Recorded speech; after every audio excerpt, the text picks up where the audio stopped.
Chapter 31-39.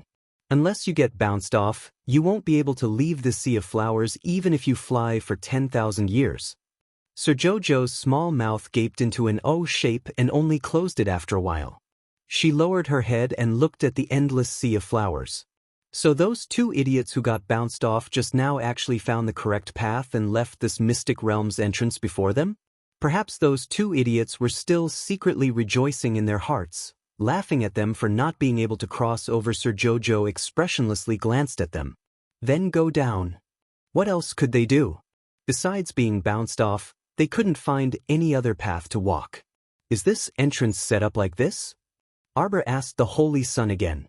Holy Sun Mi Yan's expression right now was extremely fascinating. He clearly didn't want to experience this bouncing process, but the problem was that according to Duan Yu's words, they couldn't cross without bouncing off. That priest who sold the map was following behind Sir Holy Sun, so he naturally heard everyone's heated discussion.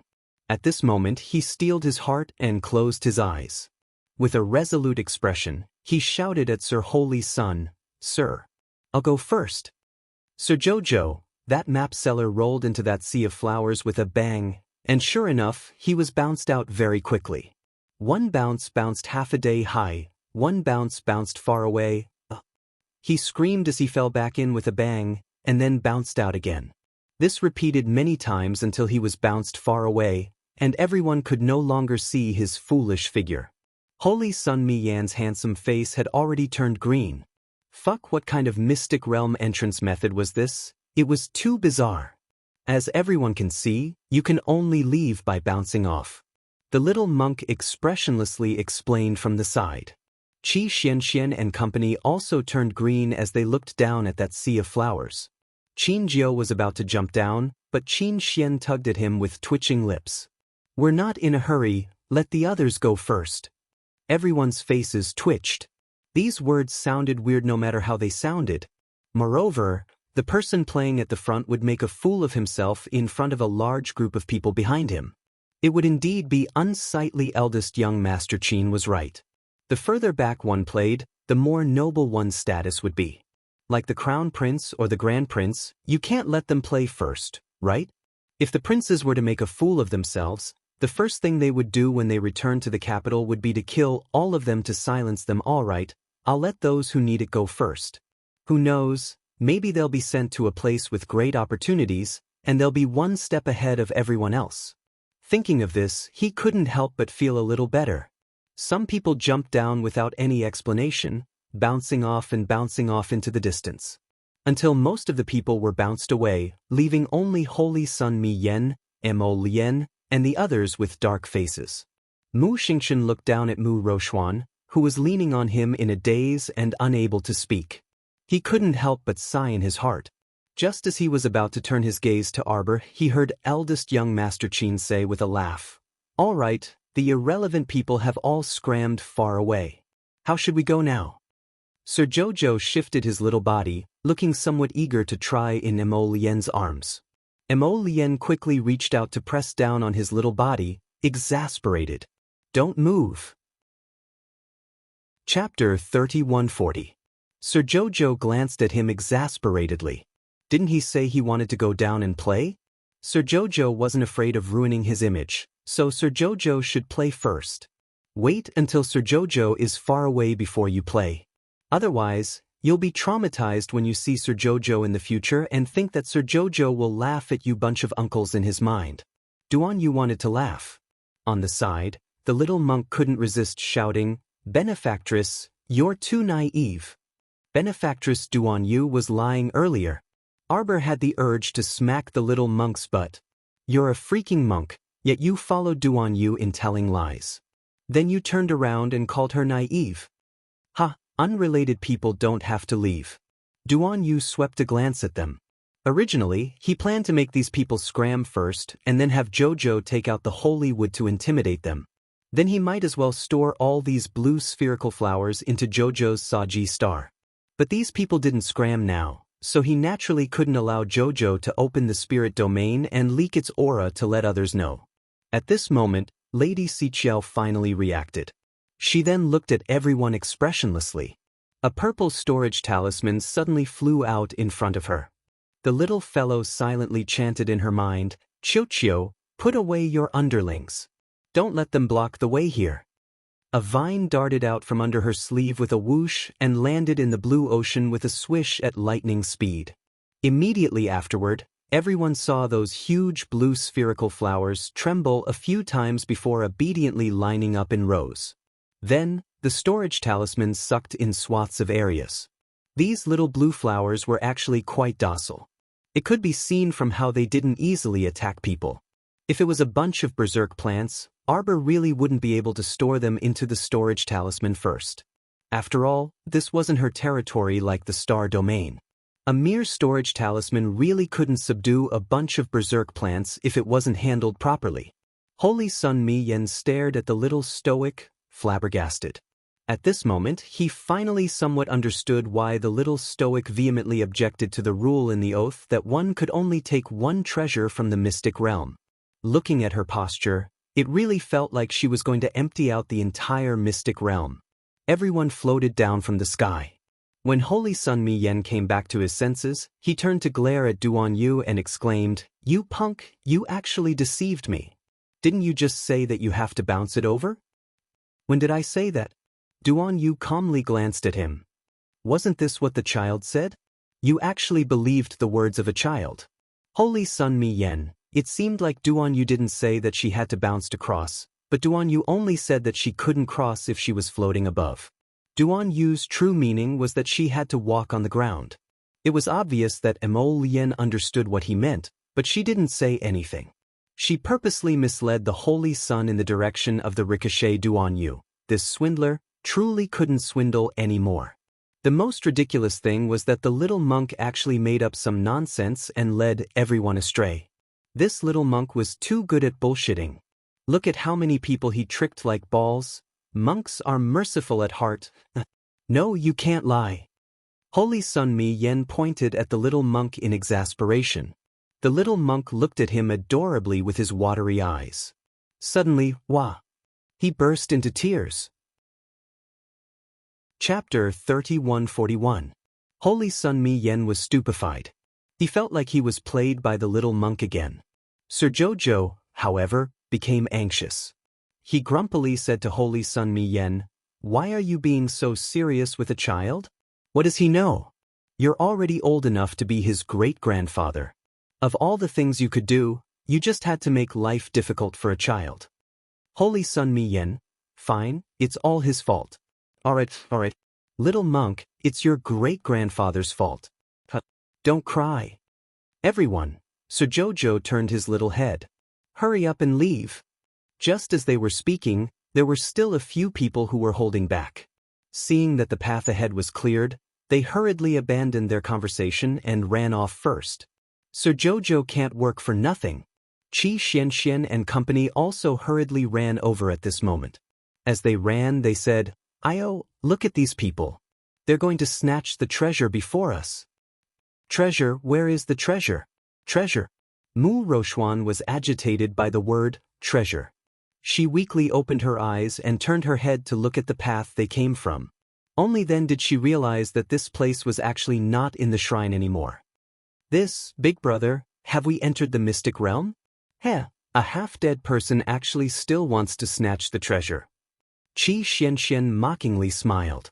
She turned her head and said indifferently, "Don't throw your life away here." "What did you say?" Mu Rochuan stuttered as she shouted at Qi Xianxian. You actually dare to curse me? Don't talk nonsense with her." Arbor pulled Qi Xuanxuan's small arm. Qi Xianxian instantly swallowed the scolding that rushed out of her mouth. She snorted, turned her head, and quickly ran forward. Mu Xingchen laughed bitterly. "Rochuan, save your energy. Later, find a safe place. I'll help you sit down and rest for a while." "No, big brother, we can't rest. We have to find. Mu Rochuan forcefully held her breath and tightly grabbed Mu Xingchen's arm. "Big brother, I must find the sun wheel or the moon wheel." At this moment, Mu Xingchen's speed had already gradually weakened, because he had to take care of this heavily injured girl. Everyone could abandon Mu Rochuan, but not him. However, Mu Xingqian's patience was almost worn out. Rochuan, I can only guarantee that I'll bring you out of this mystic realm alive. I can't guarantee anything else. Big brother, no I can't. Mu Rochuan grabbed Mu Xingqian's arm tightly and used all her strength to shout, I must find. Do you think Mu Xingqian is stupid? Why does he have to bring that sickly person along? Qi Xianxian was filled with anger, but she couldn't vent it out. The more she looked at Mu Xingqian, the more she disliked him. Instead of trying to get close to such a good biological sister, he insisted on chatting with a fake sister. Arbor sighed. Let him be. She knew that Xianxian's heart ached for her, but Big Brother was already an adult. He naturally had his own opinions and thoughts. Sir Jojo had always been tolerant towards friends and family. He would never force them to make a choice. Mo Lien raised her hand and patted the back of her head. Jojo, those blue spherical flowers just now will be planted in front of our Eastern Palace's entrance in the future. If one comes, I'll flick one away. If one comes, I'll flick one away. Arbor, Qi Xianxian's mouth twitched. Fuck, Your Highness, can you not be so childish? Chapter 3142. Big Brother, I'll tell you. Mu Rochuan leaned close to Mu Xingqian's shoulder and said in a low voice, That Arbor, she will definitely fight with me. Rochuan, you're so sick that you're muddle-headed. Can you stop? She will definitely fight with me.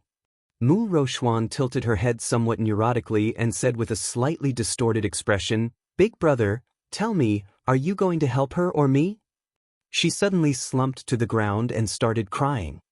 If you don't help me, I definitely won't be able to win against her in anything. Boo-hoo. Rochuan. Mu Xingqian's head felt like it was splitting. He could not help but shout angrily, You're about to die. Mu Rochuan felt as though she had been struck by lightning. She sat there in a daze and only came back to her senses after a while. Her lips trembled as she said, How is that possible? I'm the eldest daughter of the Mu family. I am a genius. Genius, how can I die? The lightning energy in your body has never been removed. It has been wantonly destroying your Dantian's spiritual ruin realm. Your spiritual ruin realm is about to completely shatter. When that happens, all the spirit energy in your spiritual ruin realm will explode and flow through your limbs. You won't be able to withstand it and will be torn apart. You're lying to me. You're lying to me. Mu Rochuan mustered a strength from somewhere and pushed her brother, Mu Xingqian, to the ground. Mu Xingqian was shocked and quickly said, Rochuan, don't be agitated. You, liar, you're all lying to me. You're all lying to me. How can I die? I won't die, I won't. She stumbled forward and fell to the ground. Then she immediately sat up and ran into the distance. Mu Xingqian hurriedly got up and wanted to chase after her, but after a few steps, he realized that the scenery in front of him had changed. He was in another scene. His heart skipped a beat as he thought to himself, This is bad. The scene in this mystic realm is definitely not fixed. It should randomly change after a certain hour. And now, he had reached the point of this change. His vision darkened instantly. It was so dark that he could not see his fingers. The temperature was also rapidly dropping. Mu Xingqian's guess was right. He was currently transitioning from the sun realm to the moon realm. The scariest thing was that it was so dark that you had no sense of direction at all.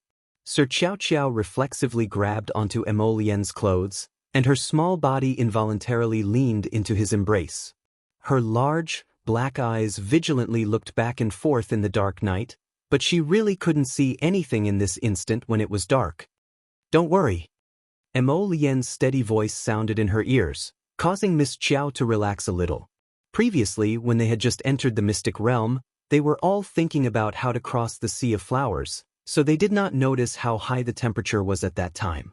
It could also be because everyone was mobilizing their spiritual energy at that time, concentrating on guarding against those blue spherical flowers, so they naturally ignored the ambient temperature. At this moment, Arbor suddenly felt colder and colder, but Mo Lien's body was like a heater.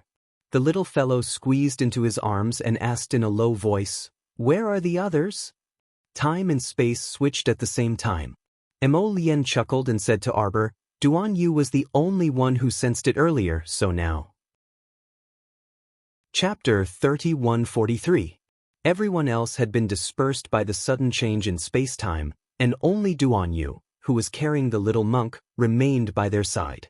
Duan Yu, Sir Jojo called out softly. I'm next to you. Duan Yu's voice suddenly popped up beside Mo Lien. The little monk grumbled, Benefactress, why are you speaking like a thief? Just be a little louder. There's no one else here besides us. Sir Jojo, why was the little monk so loathsome?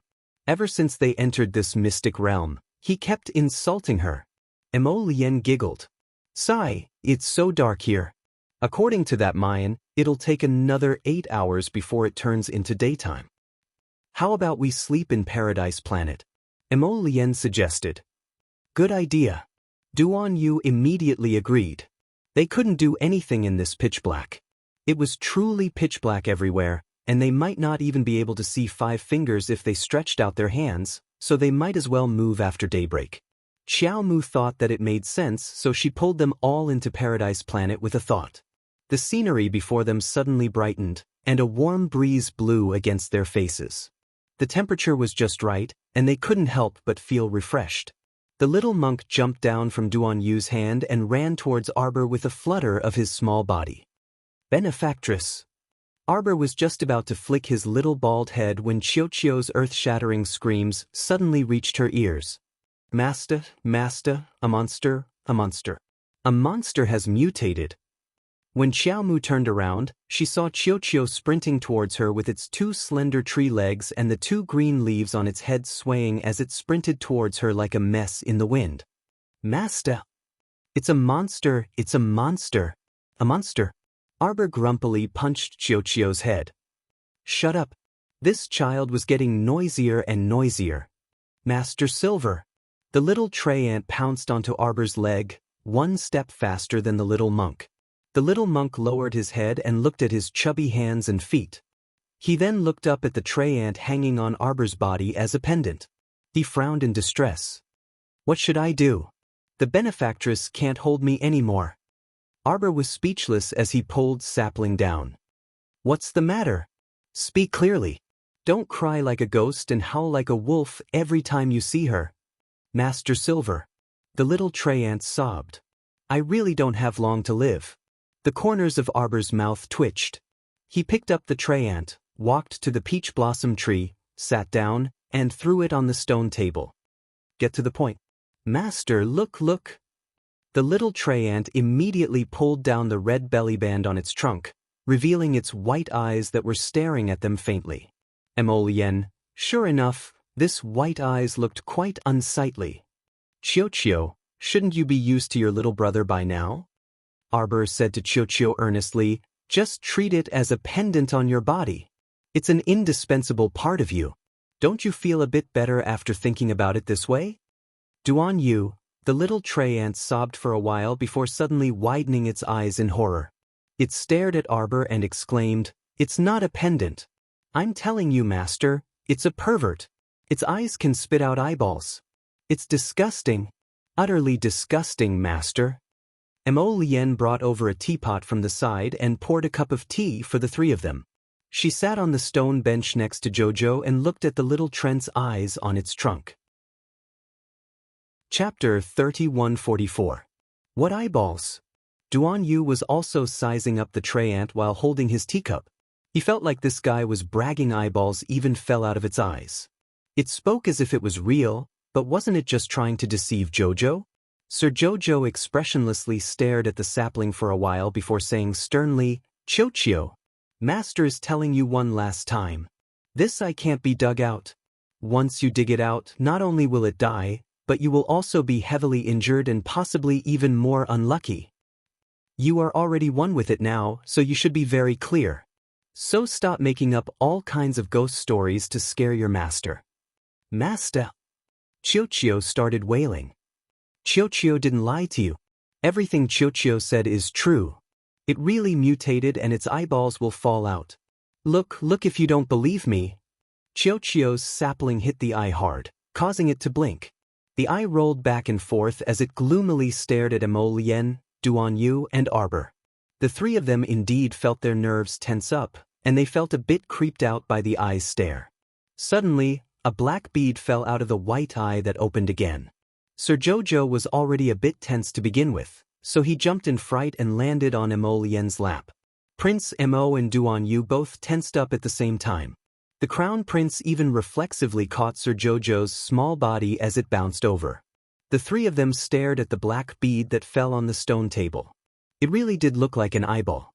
But upon closer inspection, it wasn't an eyeball.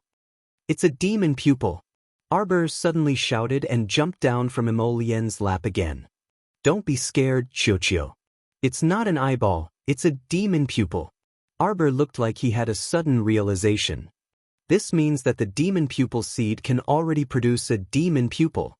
This is your little brother. You've succeeded. Arbor picked up the magic eye that had fallen on the table and patted Chiochio's head. "Chiochio, you should be proud. Master, it's a monster." Chiochio pointed at magic pupil in Arbor's hand and said in a trembling voice. "Look." Chiochio suddenly took the magic eye from Arbor's hand and casually picked up a little white rabbit that was hopping over. With a wave of his hand, the demonic eye attached itself to the little white rabbit's butt. At first, the little white rabbit jumped a few times, but then it stopped and looked back blankly. Chiochio suddenly pointed at a peach tree in front of them and said, "Go climb that tree." That little white rabbit ran to the bottom of the peach tree and really clawed at the tree trunk, desperately trying to climb up. Arbor, Emolien, and Duanyu were a bit flabbergasted. After looking at it for a while, the little tray ant withdrew its demonic eye. After about half an hour, the rabbit returned to its original state. It looked left and right in a daze, then hurriedly flapped its 4 short legs and hid in the bushes. "Master, you saw it, right? The eyeball that this monster spat out can control any living thing. As long as that eyeball attaches itself to any part of someone's body, it can achieve its goal of controlling that person." Arbor was tongue-tied for a long time before he suddenly slapped the table with his paw in excitement. "Chiochio, how many did that demonic eye spit out?" Chiochio felt that Master's excited expression was a bit off. Chapter 3145. Shouldn't Master Silver be extremely indignant over the fact that this white-eyed human child had mutated into a monster? This excited tone didn't seem right. The little tray ant looked at its little master in shock. "Master Silver, why you want these eyeballs? Hurry up and bring them over. Bring them all over. I buried them under the tree." The little tray ant ran to a peach tree with a bitter expression. It got a small shovel from somewhere and began shoveling the soil as it muttered, "Master, I advise you not to collect these eyeballs. Don't you think they look very creepy?" Arbor couldn't be bothered with the little tray ant and urged, "Stop dawdling. Hurry up and dig them out." The little tray ant dug until it jumped into the deep pit and continued shoveling the soil, throwing handfuls of soil out of the hole. Arbor was speechless. Just how much do you despise these demonic pupils that you would bury them so deeply? After less than an hour, the little tray ant, who was so busy that its eyes were staring blankly, stood in front of Xiao Mu with a dispirited expression. It blinked its beady black eyes and hugged a medium-sized square box. "Come, let Master see how many demon eyes you've collected." "It's disgusting, Master. You'd better not look."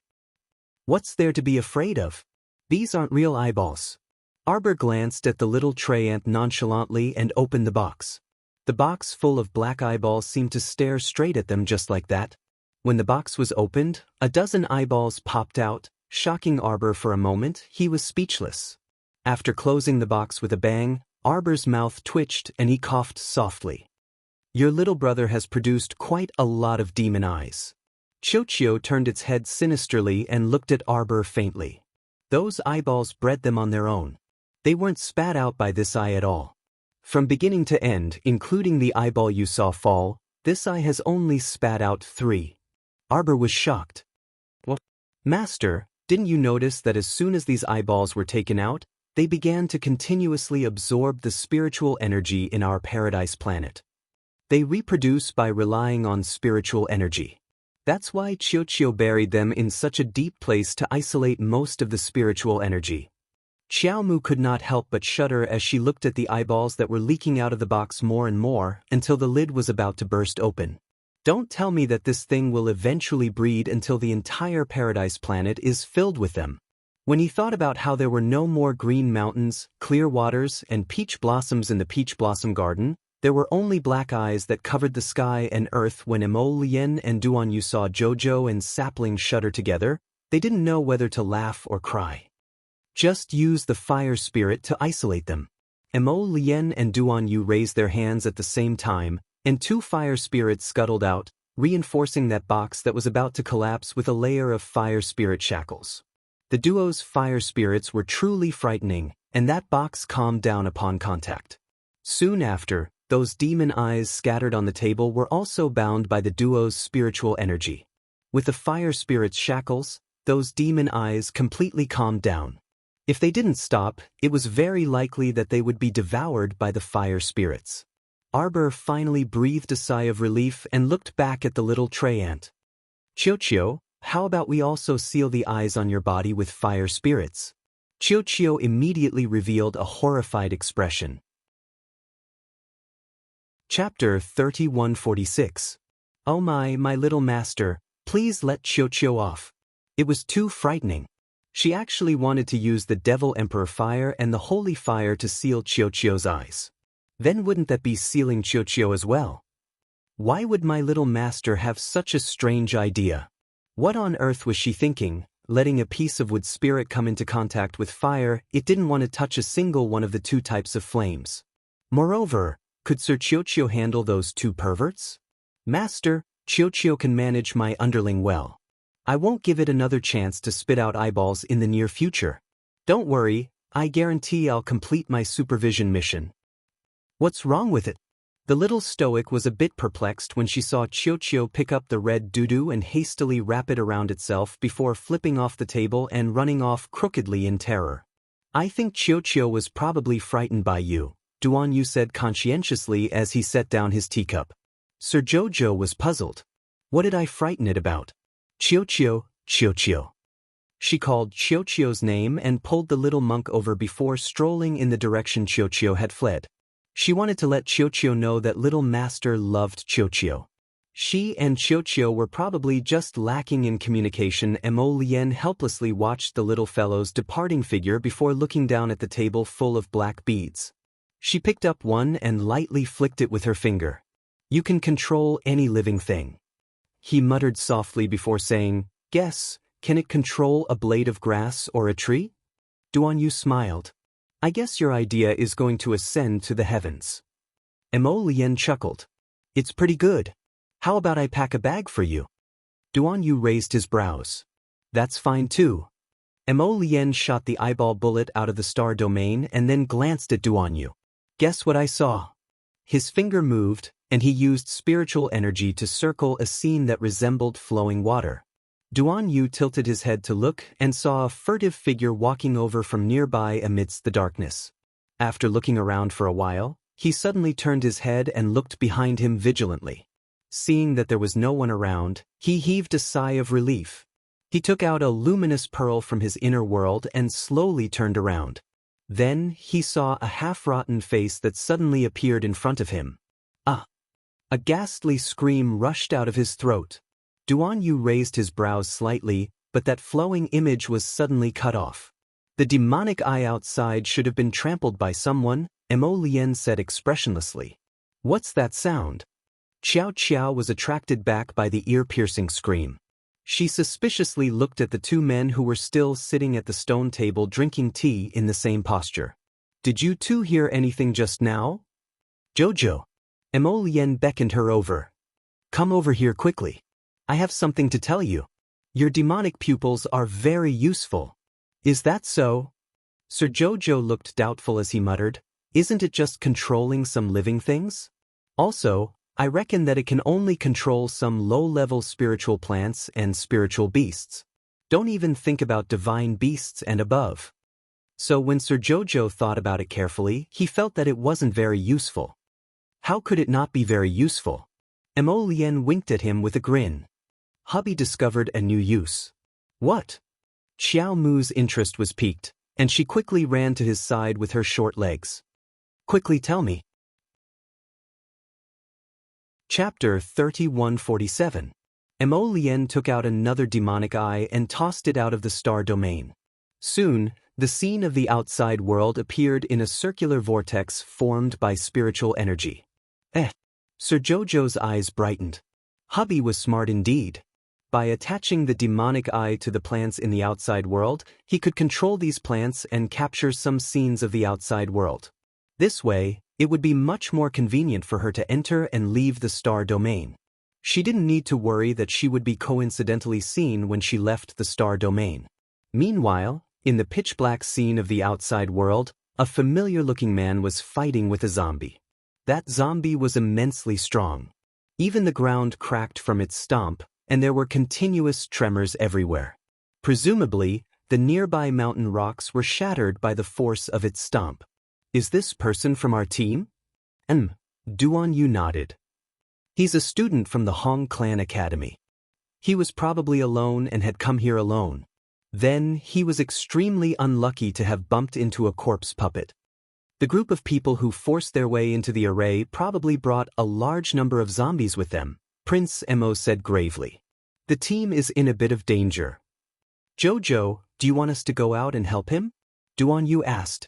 Arbor shook his head, then eagerly shouted, I'll go. The two men immediately rejected her decision in unison.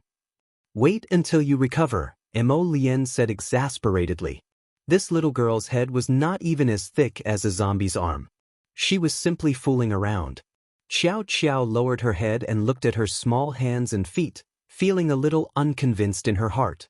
She had shrunk in size, not a drop in cultivation. These two people's rejection was completely unreasonable. Then let's go out together, Sir Jojo said after some thought. They had been in here for quite a while, and it should be less than an hour before it turned into day. Mo Lien agreed after thinking about it this way. She reached out to hold the little fellow's hand and said, Jojo, it's not convenient for you to do anything with your short limbs. You have to take good care of yourself and be good. Duan Yu couldn't help but facepalm. Isn't this guy getting a little too full of himself? You're the one with short arms and legs. Your whole family is short-handed.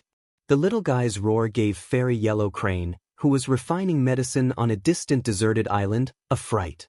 Master Jojo, when are you going to bring me back? Yellow Crane Fairy could not help but exclaim when she lifted her charcoal-black face. Mo Lien subconsciously reached out to dig her ears. She hurriedly picked up the little guy and said with a smile, Husband didn't mean that. Sir Jojo looked at him expressionlessly, then turned his little head and asked curiously, Did you hear Huang He's voice just now? Is Huang He calling for me? Mo Lien pursed her lips. Fairy Yellow Crane is busy refining medicine on the island every day. Why would she call you? That's right. Jojo thought for a moment and nodded. Let's get out of here quickly. That guy can't hold on any longer. I'll go too. The venerable Peach Blossom Immortal ran over from afar. This fellow had a slender figure and wore a bright red coquettish robe. As he ran, he brought along peach blossom petals that danced around his slender and jade-like body. It was as if there was a peach blossom rain, extremely gorgeous. Sir Jojo instantly felt that it was an eyesore. Chapter 3148. Mo Lien felt even more stifled, especially when he saw the little fellow staring unblinkingly at that guy.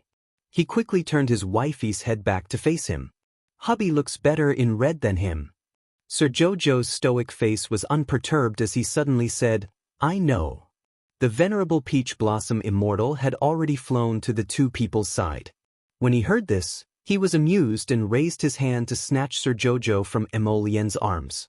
Little lass, what do you know? Let this venerable tell you, even if I claim to be number 2 in the world when I wear red, no one dares to claim to be number 1 in the world. Duan Yu truly couldn't bear to listen any longer.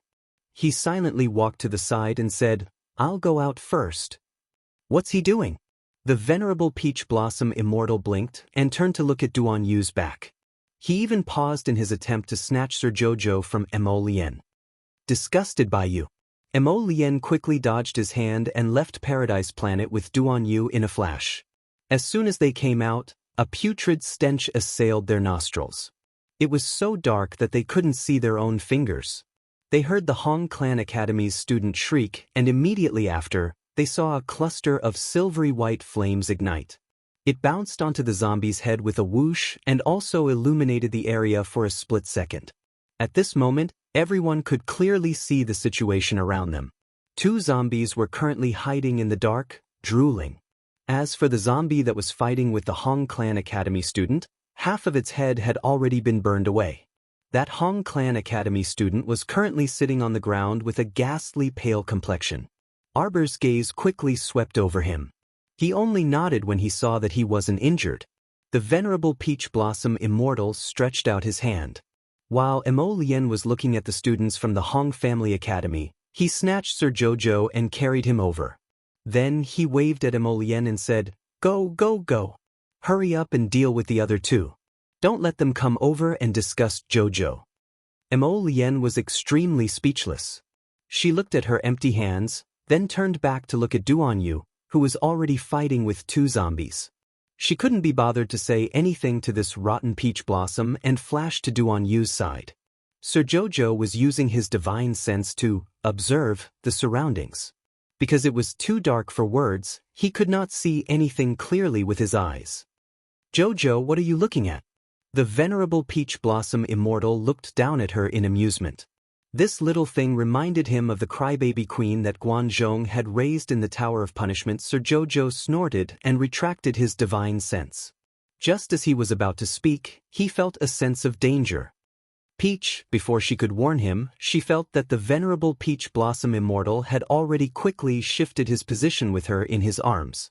As he turned around, a crimson man-eating flower abruptly emerged behind them. With a crunch, it viciously gnawed on the zombie that wanted to sneak attack them, including its skin and bones. TSK, there are still 2 hidden here. With a flick of the venerable Peach Blossom Immortal's wrist, Arbor saw a wisp of green light in the darkness and flung it over at lightning speed. After 2 hisses, the roars of the zombies could be heard from the darkness. Then, the venerable Peach Blossom Immortal's wrist tightened, tightening the 2 vines that were restraining the zombies. The furious roars of the 2 corpse puppets weakened bit by bit until they finally stopped completely. Chapter 3149. Only the Hong Clan Academy student's heavy panting could be heard in the darkness. It was evident that he was terribly frightened. Mo Lien and Duan Yu had already returned to their side at this time, and they suddenly said in unison, "Be careful, time and space are about to change." 3 figures flashed at the same time.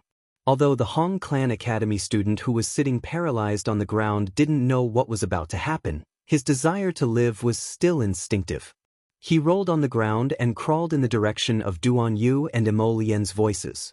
At the same time, the light of day gradually appeared in front of him, and his vision gradually turned from blurry to clear. This scene of night and day alternating was clearly seen by everyone. The Hong Clan Academy student couldn't help but gasp. It was only now that he could clearly see that this day and night alternation caused the entire space of the mystic realm to turn upside down. During this slow rotation, all living things that came into contact with the boundary between the sun realm and the moon realm would be crushed into ashes by a powerful force. The Hong Clan Academy student's gaze fixated on the other end of the vine. On the other side of the taut vines, there were 2 ferocious-looking corpse puppets hanging in the air.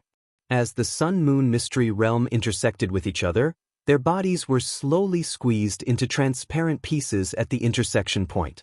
Then they disappeared completely. That student only felt his legs turn to jelly, and he didn't even have the strength to stand up. He sat there in a daze, stupefied as he stared at this scene of sun and moon alternation. He completely didn't realize that he was also being inverted by the sun-moon mystic realm.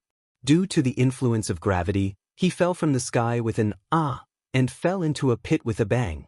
Only then did he shake his body and pull the face out of the pit. This guy couldn't be a retard, right? Sir Jojo was suspended in the air in the venerable Peach Blossom Immortal's arms. He was currently expressionlessly looking at the idiot who crawled out of the pit. At the same time, The lone Mu Rochuan continued to climb in the dark. She felt that the rocks below her were extremely sharp, causing her knees and elbows to be abraded. She loudly called out, Big brother, and couldn't help but feel a bit panicked. Big brother was actually so heartless, Mu Rochuan thought. Was he really going to abandon this sister of his? She didn't know how many hours had passed, but Big brother actually let her lie here alone and crawl like a dead dog? Was he really her biological big brother? Mu Rochuan wanted to scream, but she found that her whole body was weak and powerless. Traces of pain traveled back and forth in her veins, causing beads of sweat the size of soybeans to drip down from her forehead. Ah. Are you angry? Do you want to start over?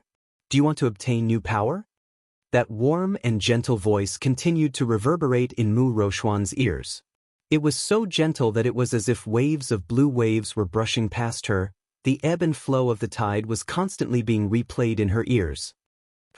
Who's playing tricks? Who is it? Mu Rochuan suddenly turned around and saw that the scene inside the entire Sun-Moon Mystery Realm was slightly distorted. The small pebbles behind her were being crushed into powder bit by bit as the Sun Realm and the Moon Realm alternated. How pitiful! That voice came from behind her ears again. How could you be so careless? You're lying right at the boundary where the mystic realm alternates. Chapter 3150. If you don't crawl forward when the Sun-Moon Mystery Realm shifts to your side, you'll be sliced into tiny pieces. You won't be able to repair it. This gentle voice actually sounded a little familiar. However, Mu Rochuan was in so much pain that she was about to explode. How could she recognize who was speaking? Moreover, although that charming voice had a hint of gentleness, the coldness in her bones couldn't be suppressed. Mu Rochuan felt cold all over and her entire body was trembling. Her gaze followed the shattered space, and her pupils suddenly constricted. When the Sun-Moon Mystic Realm shifts to her side, would it tear her apart? Do you need my help? That gentle voice sounded again. Now, I'll give you a chance to choose. That or submit. I will let you have a body of absolute strength. You will no longer fear anyone in this world. Everyone will become tiny ants in your eyes. Strength, speed, and super powerful special ability. It's waving at you. Miss Mu, do you accept it or not? Have you thought it through? A slender jade-like hand appeared in Mu Rochuan's eyes. In the palm of the hand was a small scarlet pill. It looked a little like a cinnabar pill. Her body trembled as she tried her best to crawl forward and crawl. Suddenly, she reached out and snatched the cinnabar pill from the hand. Mu Rochuan steeled her heart and put the pill into her mouth and chewed vigorously. What a good child. In the future, you will be very glad that you made the right choice today. That large hand gently patted Mu Rochuan's head. Mu Rochuan's eyes became slightly moist. She tried hard to raise her head and look at the person in front of her. However, a wave of dizziness attacked her and she couldn't see anything clearly. Before she fell, the corner of her lips curled up into a cold arc arbor. You and I will fight to the death. The students of the Hong Family Academy finally woke up from their stupefied state. He quickly climbed out of the hole and bowed to Arbor to express his gratitude. The reason why he was able to keep his life was all thanks to the help of these nobles. Otherwise, he would have already become the monster's food. Thinking of this, the student from the Hong Family Academy couldn't help but shiver. My name is Huang Sheng. The student cupped his hands towards them. Thank you for your help. This mystic realm was too strange. It was so cold just now, but now it's really hot. The main reason why he was almost ambushed by the corpse puppet earlier was that his hands and feet were frozen to the point that they were not very nimble. However, he was reluctant to use his spiritual power to relax his muscles and promote blood circulation, so he almost encountered great danger. Jojo was so hot that he wanted to take off his jacket. The venerable Peach Blossom Immortal curled his lips and waved his hand. A banana umbrella held up by the wood spirits covered her head.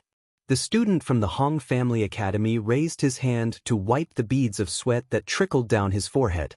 He hurriedly undid his collar and took off his outer robe, but he still felt unbearably hot. Emo Lien reached out and snatched his little wife away. Chapter 3151. That banana leaf then moved above his and Jojo's heads.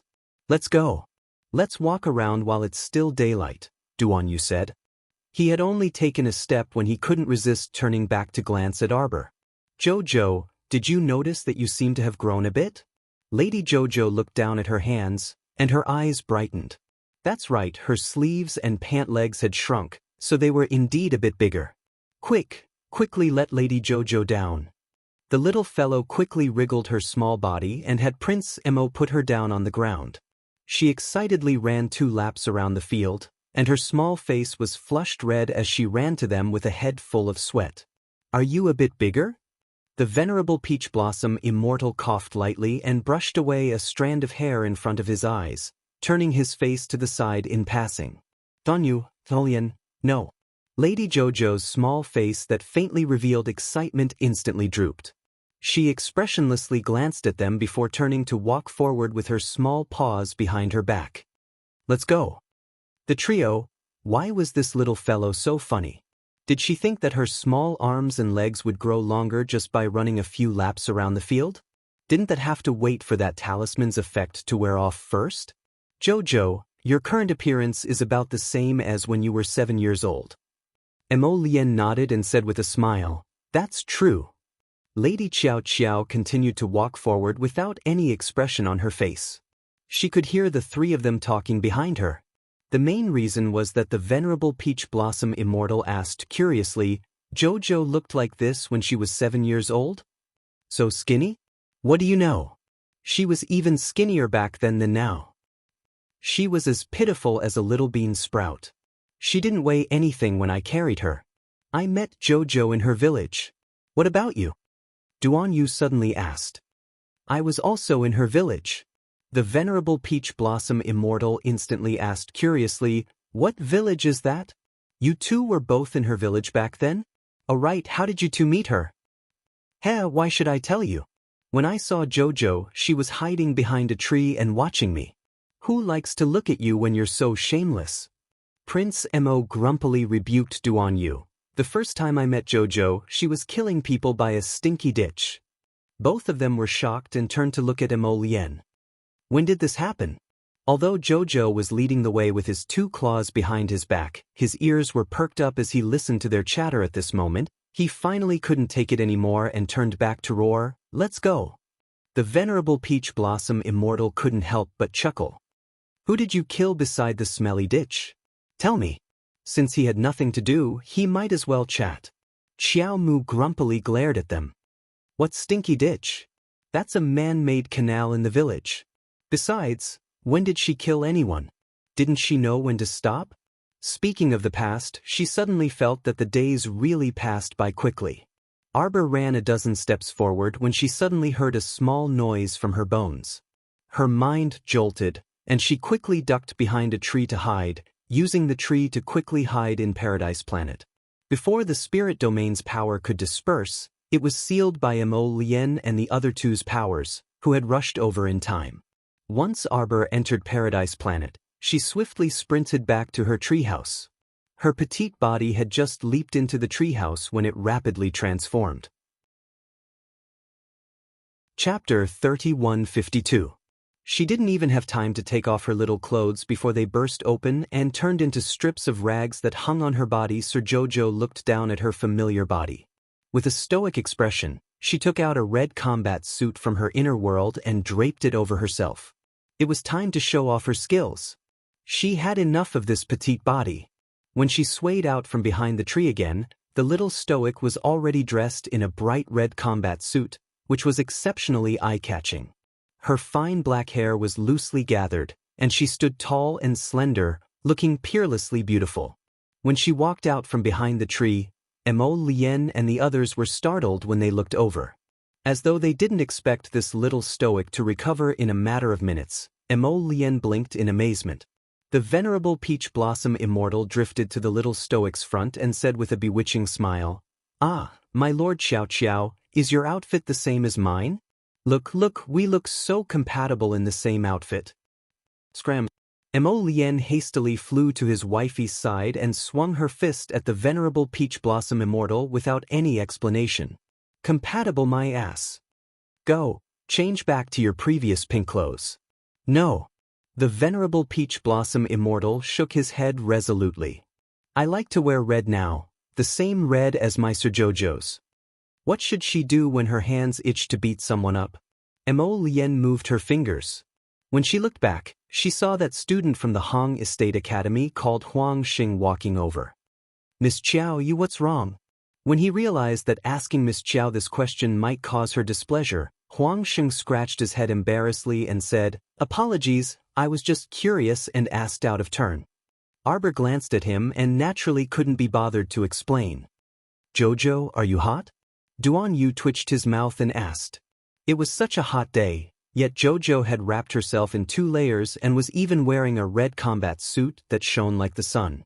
She looked very hot just by looking at it. Sir Jojo glanced at them expressionlessly and then took out 4 water spirit talismans from her pocket and gave them to them. Use them to lower your temperature. I have 4 pasted in my clothes. Right now, he didn't feel hot. In fact, there were too many people pasted on him. The cold air was whooshing and he felt quite cold. Everyone was speechless. This is a water talisman. Huang Sheng took a water spirit talisman that was glowing with a purple light. He looked at it but he couldn't tell what grade it was. However, he had a feeling that this purple water spirit talisman was definitely of an extraordinary level. But Miss Chiao, this nouveau riche, took 4 water spirit talismans and stuck them in her clothes as cooling devices. Stick it on and let it melt into ice. It's quite comfortable to stick it on your back.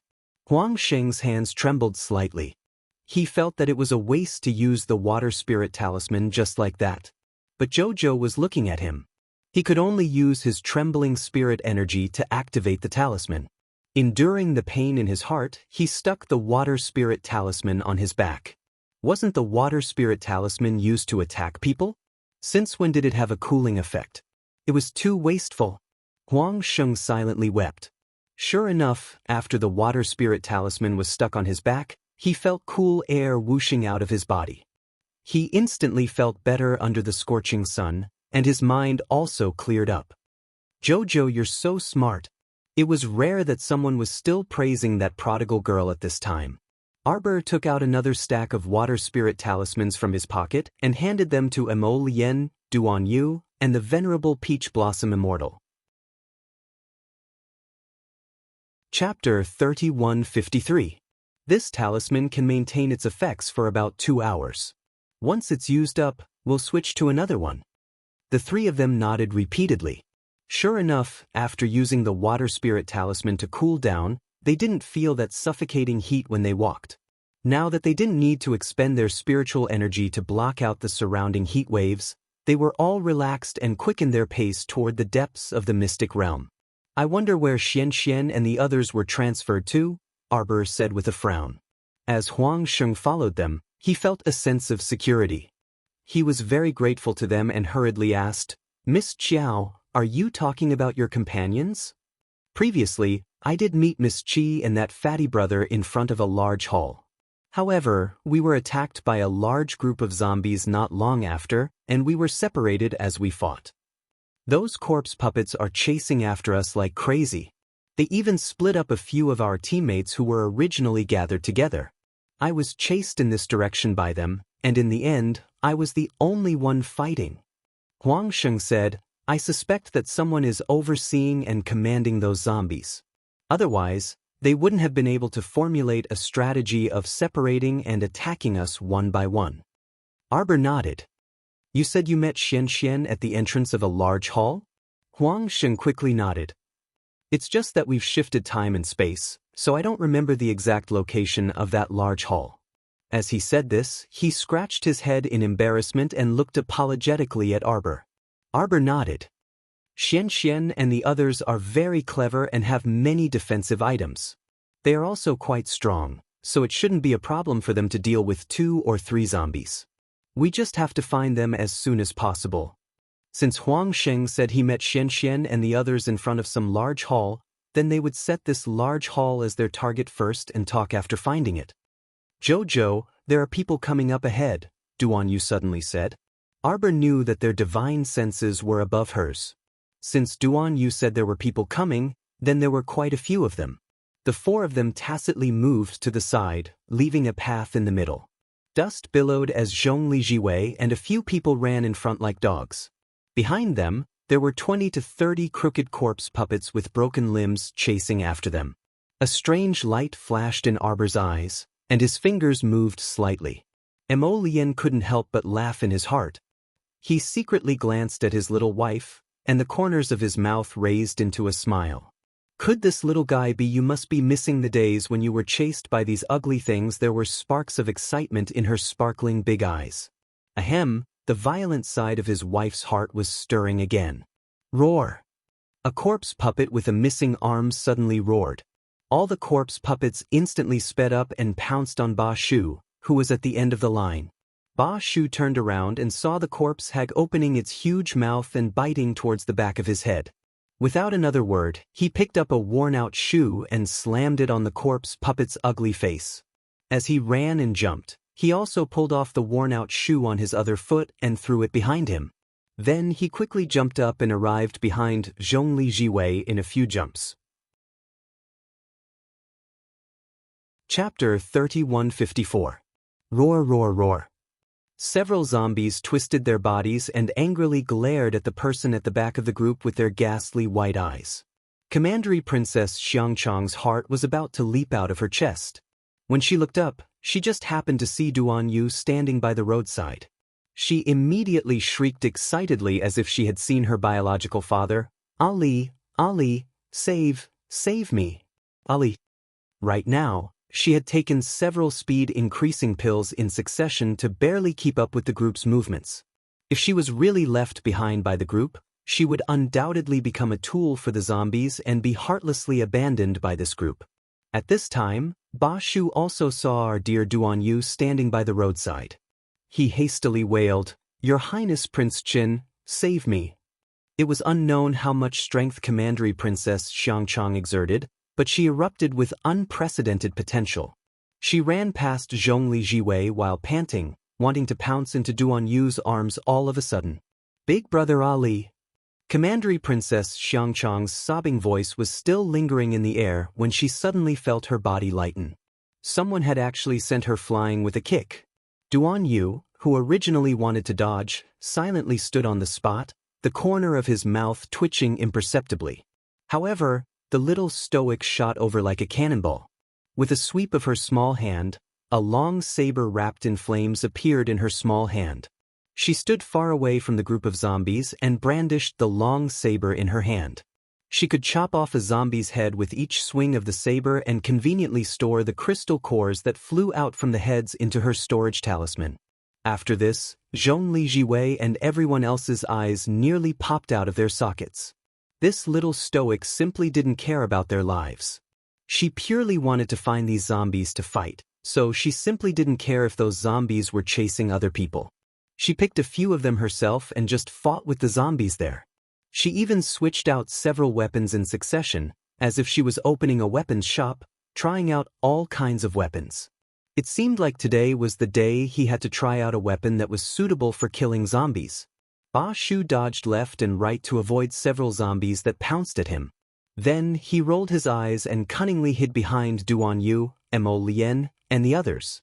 He kept yelling, "Your Highness Prince Qin, this subordinate is about to be beaten to death by these zombies. Please lend us a hand." Duan Yu swept that person a disdainful glance. He was a level 12 great spiritual cultivator, yet he was being chased like a dog by a few mere zombies. Truly shameful. It wasn't that Ba Shu couldn't defeat those corpse puppets, but that this kid was too selfish. He was absolutely unwilling to spend any more effort than the others. He would rather hide in the group and watch the entire group being chased by the zombies. Consume spiritual energy to help this team destroy the corpse puppets? But his spiritual energy wasn't picked up for free. If it was all used up, it would be difficult for him to fully recover it. Ba Shu always felt that it was better to preserve his strength than to reveal all his cards at once. Quickly look, what is that? At this time, a student from the Hong Clan Academy in the group suddenly yelled in a trembling voice. Old Pa, Old Pa. Huang Sheng hastily called out when he saw his companion. Old Pa, quickly come over, Old Pa. That student called Old Pa had a middle-aged appearance and didn't look young anymore.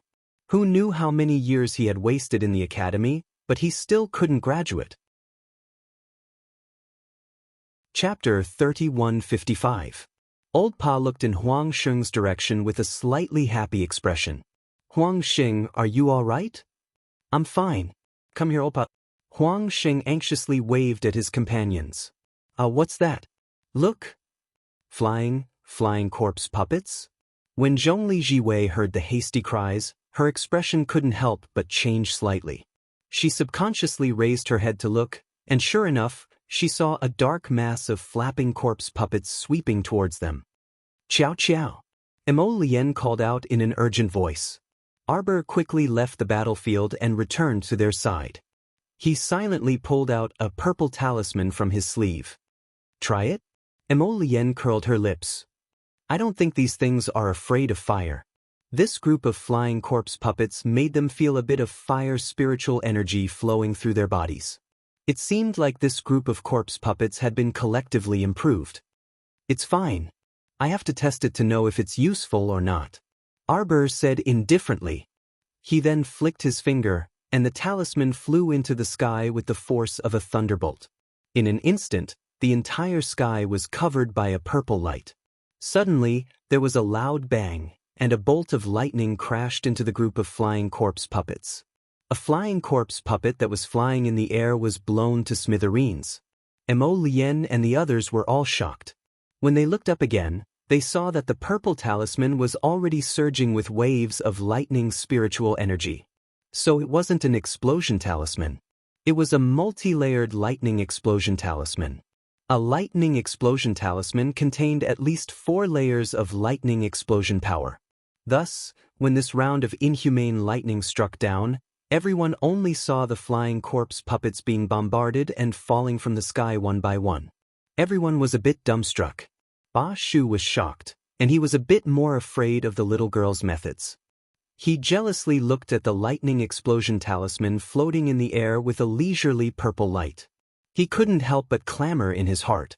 Damn it, people with status and identity are so rich that they can casually throw out a 5-spirit talisman. The talisman in front of him looked much more powerful than a pure thunder spirit talisman. It was obvious that it was not an ordinary item. Thinking about how he had drifted about in the stormy Jianghu for so long, he didn't even have a good talisman. It really made him feel unhappy. At this time, Zhongli Jiwei had also crawled up from the ground in a flustered and exasperated manner. She pointed at Xiao Mu and stammered for a long time. Her lips were trembling from anger, and she was simply unable to utter a coherent sentence. This woman before, just picked these corpse puppets and beat them up as if it was child's play. She didn't have any consciousness of saving people at all. A fierce roar came from the sky. Xiao Mu looked up and saw a mutated giant zombie with 4 wings abruptly swooping down from midair. It was like a rapidly descending ball of light before abruptly exploding in front of her eyes. Mo Lien didn't say anything and took a step forward first. The slender dark moon came out from her wrist and stabbed toward the corpse hag's left eye without saying anything. Clang. When the dark moon cut the corpse hag's left eye, the sound of metal colliding rang out. Sir Jojo's heart jumped fiercely and he couldn't help but shout, "Be careful of this mutated corpse hag. It's already trained to have a head of copper and an arm of iron." The 4-winged mutated corpse hag's eyes flashed with a fierce light, and it suddenly reached out to grab Mo Lien's arm. Chapter 3156. Arbor's mood rose and fell as he watched the zombie emitting a vicious glint pounce at Mo Lien and viciously swipe its claws. Clang. The zombie's claws were blocked by Mo Lien's godly armor as if they had brushed past an iron plate. Roar! That mutated zombie roared angrily at Mo Lien, as if he had provoked a deep-seated rage. His eyes, which had turned white, stared at him coldly. Mo Lien sneered, and a small cluster of black flames floated out of his fingertip. It didn't flicker very violently, but it was very dazzling. That mutated zombie clearly had intelligence. The instant it saw the black flames, It shuddered and subconsciously shuddered. Mo Lien crooked his slender finger at it, and that mutated zombie's eyes rolled back and forth, following the black flames on his hand. Unexpectedly, it was struck in the head by a 10-inch-long bone-piercing nail. That guy roared and turned his head around madly. Mo Lien curled his lips, and the black flames in his hand transformed into a black arrow as he teleported. It sank into the zombie's head with a whoosh. Roar, roar. This time, that zombie was truly unlucky. It was suffering from the fact that it couldn't speak. In reality, its head was exploding happily like fireworks. Shut up. Duan Yu floated in the air and plunged his sword deep into the zombie's head. The mutated zombie crawled with its claws, wanting to slap Duan Yu away. Unexpectedly, when it moved, it discovered that its limbs had been bound by several hundred vines at some point in time. Prince Mo sneered on the inside. Who would fight a disgusting fellow like you one-on-one? Of course, it was a group fight and a quick fight. Upon seeing this, Sir Jojo hastily said, "Just beat it until it's crippled, don't kill it. Tie it up and make it into a small base for research." He wondered if the drug in this mutated zombie's body was any different from that of Sister Qijing. Arbor felt that he could study this point and find out some patterns of the zombie's mutation. When Mo Lien and the other two heard this, they naturally nodded. They would beat him up without caring about anything else first. That mutated zombie puppet was also quite unlucky. Its head had been struck by the black fire and Duan Yu's sword strike, so it was currently in a daze and couldn't even tell north from south. The three bastards did not care about its condition. After a violent beating, the unlucky zombie was on the verge of death. The venerable Peach Blossom Immortal had tied the corpse up tightly with wooden vines. 2 of its wings had been chopped off. Now, the corpse puppet was lying on the ground, looking extremely miserable. Sure enough, no matter how ferocious this thing was, it could only be beaten up by 3 perverts. Arbor expressionlessly put it into a storage talisman and asked worriedly, "It won't break out of the storage talisman, will it?" "How dare it?" Mo Lien snorted. "It's already on the verge of death. Jojo, don't worry, it won't be able to get up." Arbor thought about it and agreed.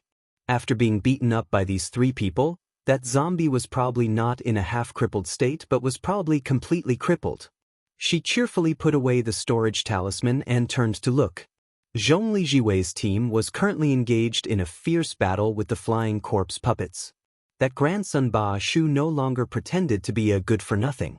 How could he be reluctant to part with that bit of spirit aura in a life-and-death situation?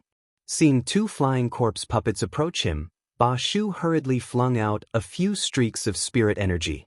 After a few whooshes, the spirit energy instantly moved in front of the flying corpse puppets. Chapter 3157. If Ba Shu was still worried about running out of spirit power, then he wouldn't be able to get past the hurdle in front of him at all. The 2 flying corpse puppets attacked him from the front and back. One clawed at the back of his neck, while the other bit at his arm with its enormous mouth. Ba Shu was shocked. He rolled to the side and quickly grabbed the arm of one of his companions, using that person's body to block the corpse puppet in front of him. The person whose arm Ba Shu had grabbed was the old student of the Hong Fu Academy, Old Pak. Huang Sheng saw this and immediately roared, "What are you doing? Old Pak, get out of the way." However, how could Old Pak escape in time with his arm in Ba Shu's grasp? Seeing the flying corpse puppet open its enormous mouth and about to bite his chest, Old Pak felt a little sad and couldn't help but wail in his heart, "My life is over." He hadn't expected that he would lose his life here when he came to the secret realm in search of opportunities. He had done his homework for this trip to the secret realm and spent a lot of effort to get the temple to choose him. Thinking of this, Old Pak's heart was filled with sorrow. Clang! A loud sound rang out. Old Pak jumped in fright and immediately pulled himself out of his sorrowful mood. Looking closely, he saw that the flying corpse puppet in front of him had been shot through the back of its head by a black crossbow arrow. The black crowgold arrow had taken out a crystal core. With a shake of the arrowhead, it stuck the crystal core into the ground. Arbor walked forward and gently plucked it out, picking up the crowgold arrow along with the crystal core. She turned her head to look coldly at Ba Shu and roared at the dumbfounded old pack. What are you spacing out for?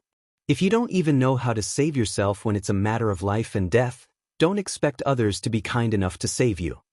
Being reprimanded by a young girl like this, old Pack's old face flushed red. However, when he thought about it again, he couldn't help but feel ashamed. Wasn't that true? Just now, when he was in danger, he hadn't thought about how to save himself. Instead, he had been wailing in his heart. His methods of handling matters were worse than a young girl's. He was truly ashamed. Ba Shu was stunned for a moment. Then, he stabbed the saber in his hand into the head of another flying corpse puppet. He stabbed it several times as if he wanted to vent his dissatisfaction. When he pulled out the knife, he opened the corpse puppet's head but didn't find any crystal cores. Not every corpse puppet had a crystal core in its head. Now, those with special abilities knew that the crystal cores in the zombie's head could improve their special abilities. Therefore, on the black market, the crystal cores in the zombie's head were sold for quite a high price. Damn it! He had just seen the little girl pull out several corpse puppet crystal cores. Why was his luck so bad? He was practically carrying it all the way to his grandmother's house. At this moment, Huang Xing had already dashed to old Pa's side. He turned around and glared at Ba Shu as he roared, "You bastard! What were you doing just now?" Looking at Huang Xing's bulging eyes and cursing expression, Ba Shu couldn't help but curse in his heart. However, considering that Huang Xing had come from Prince Mo's team, Ba Shu gave him some face. He smiled obsequiously and said with a vulgar expression, "Hey brother, it's just a misunderstanding, a misunderstanding." "What misunderstanding? I saw with my own eyes that you grabbed old Pa and used him as a corpse puppet. Do you still have any humanity left in you?" "What fucking humanity?" Chapter 3158. Ba Shu fiercely spat in his mind. How could I think so much at a moment of life and death? I just want to survive. Let alone an ordinary person like old Pa standing next to me. It's not like I can't betray a prince or nobleman when I'm still alive. Ba Shu muttered this in his mind, but he didn't dare to show it on the surface. He smiled obsequiously again and looked at the expressionless arbor. "Crown Princess, please be the judge. What did I do?" It was a chaotic and dangerous moment at that time. I just did it out of self-defense, didn't I?" "What kind of self-defense is that? You're simply betraying your teammates." Sir Jojo's furious roar made him narrow his eyes dangerously. He scanned Ba Shu up and down with a terrifying, bone-chilling light. Ba Shu was startled. He took a defensive step back. He didn't know why, but he felt that the little girl's gaze was like a blade that could instantly cut through his veins and skin. It was especially terrifying. "You, Crown Princess. Don't listen to his nonsense. Strictly speaking, we don't count as a team. It's just a group of people who coincidentally walk together." Ba Shu's voice involuntarily became softer when he saw the little stoic's cold face. The little Crown Princess coldly swept her gaze over Ba Shu as if she was looking at trash. "I advise you to stay far away from me. If you come within 10 steps of me the next time we meet, I'll kill you." Ba Shu's heart thumped fiercely, and he hurriedly retreated a dozen or so steps in a panic. He seemed to be able to sense that the little girl wasn't joking with him. Her gaze was especially serious and cold. He was a bit afraid of this little girl, but it wasn't because of her meager cultivation level. It was because not only were there several terrifyingly powerful spiritual beasts and divine beasts by her side, but there was also Prince Mo, His Highness Prince Qin, and the other capricious lords. Ba Shu didn't dare to court death and retreated a few more steps. He only turned around when he smelled something fishy. At this time, he had already retreated to the side of Zhongli Jiwei and the others, and was surrounded by the flying corpse puppets. In desperation, he could only summon his sword again and continue to fight with the flying corpse puppets. Those flying corpse puppets were quite interesting. They just kept chasing after Zhongli Jiwei and the others. As if they wanted to vent their anger on these people, they roared and chased after them. Not a single one flew over to attack Mo Lien and the others. Ba Shu was truly angered by the beating. He cursed in his heart, "These bastards only pick the weakest ones to bully." If you have the guts, go find Prince Imo and the others. It was all because they saw that the four-winged flying corpse puppet was about to be smashed to death by Prince Imo and the others, so they were too scared to go over. Even a fucking corpse puppet had intelligence. How could they endure this? Zhongli Jiwei couldn't help but turn her head and shout at Old Pa, "Why aren't you coming over to help?" At this critical moment of life and death, one more person meant one more strength. Zhongli Jiwei naturally couldn't bear to see Old Pa doing nothing by himself. Why were they being chased by the flying corpse puppets here, while the others could stand aside and watch the fun? The person that Zhongli Jiwei wanted to shout at the most was actually Arbor, but when she saw the Crown Prince's indifferent expression, she didn't dare to shout at Arbor directly, so she took a roundabout way. Chapter 3159. After being yelled at by Zhongli Jiwei, Old Pa subconsciously grasped the weapon in his hand. He lifted his foot and was about to walk towards Zhongli Jiwei's group. "Old Pa, why are you still going there?" Huang Xing yelled at him, grabbing his arm in passing. He glanced at Ba Shu with disdain. "You're really honest. They're not even on the same team as you, so why are you still going over? Since you're not on the same team, you should stay here. Don't join in the fun." Zhongli Jiwei was so angry that she screamed. As she screamed, she kicked away a corpse puppet in front of her and roared, "What do you mean we're not on the same team? Didn't we enter the secret realm together? But her voice was suddenly interrupted by a corpse puppet that pounced in front of her. That corpse puppet moved very quickly.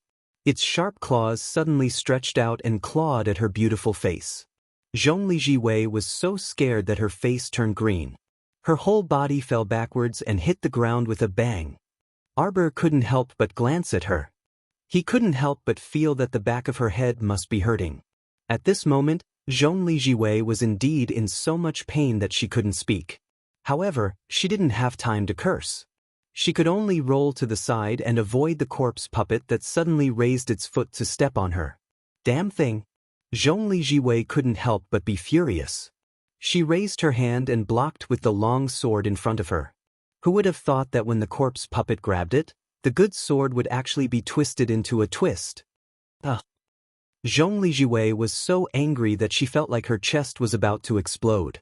She finally obtained a level 5 spiritual weapon, but it was destroyed by this corpse.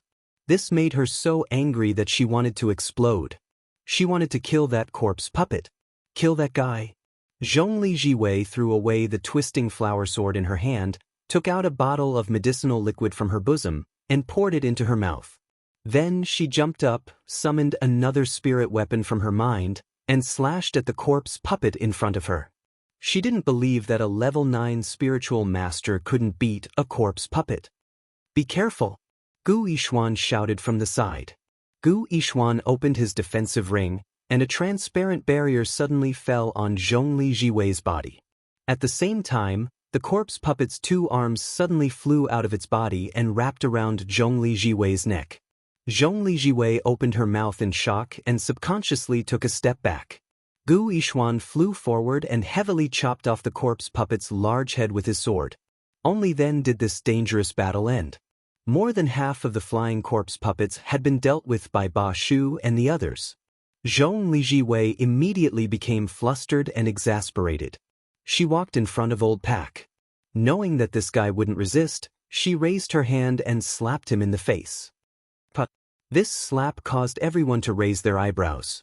Many people revealed doubtful and puzzled looks. Why did Miss Zhongli throw a tantrum again? Why did she only pick a fight with Old Pa? Don't you have any shame? We've been on the same path for so long, but you suddenly turned hostile. It's fine if you don't come to help, but you still instigated the people around you to listen to you. You don't care about the lives of others. How can you be so shameless? What a flirtatious bitch. Chapter 3160. Everyone was flabbergasted. What was going on? Old Pa became a coquettish bitch? Why did these words sound a bit off? Everyone secretly shifted their gazes to Old Pa's side. Lady Jojo expressionlessly looked at Old Pa, who appeared to be in a daze after being slapped. Her gaze shifted to Zhongli Jiwei, and she slowly walked towards her. Duan Yu couldn't resist face-palming. Why couldn't these people let their Jojo off slap? Lady Jojo raised her small hand and returned a slap to Zhongli Jiwei's face. She then backhanded her 2 more slaps, returning it to her thrice. Ah! Zhongli Jiwei covered her small face in shock and glared angrily at the woman in front of her. Ever since she entered the mystic realm, oh no, it should be said that ever since this woman returned to the capital, she, Zhongli Jiwei, had never had a comfortable day. Who are you calling a coquettish bitch? Lady Jojo sternly glared at her. She beckoned with her hand, and a ferrule floating with ink-colored light appeared in her palm. Don't think that Lady Jojo is a fool and can't understand your indirect insults.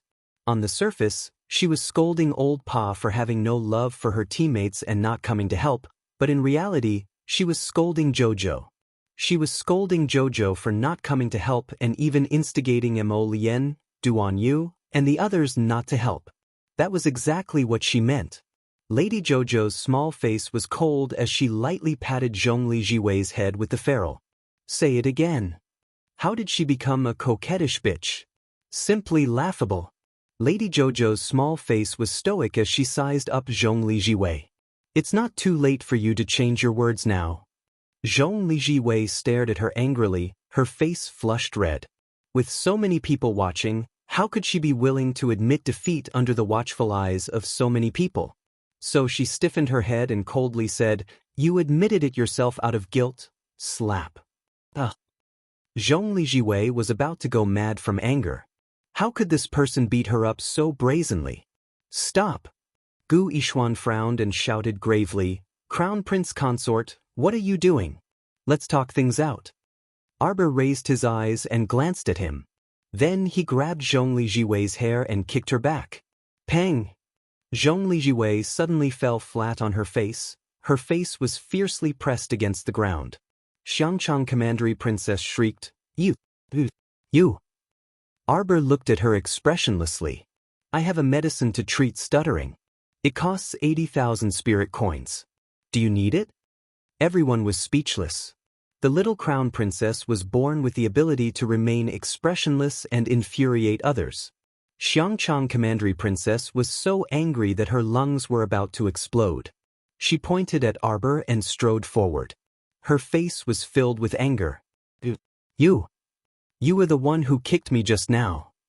Damn, she didn't know at first.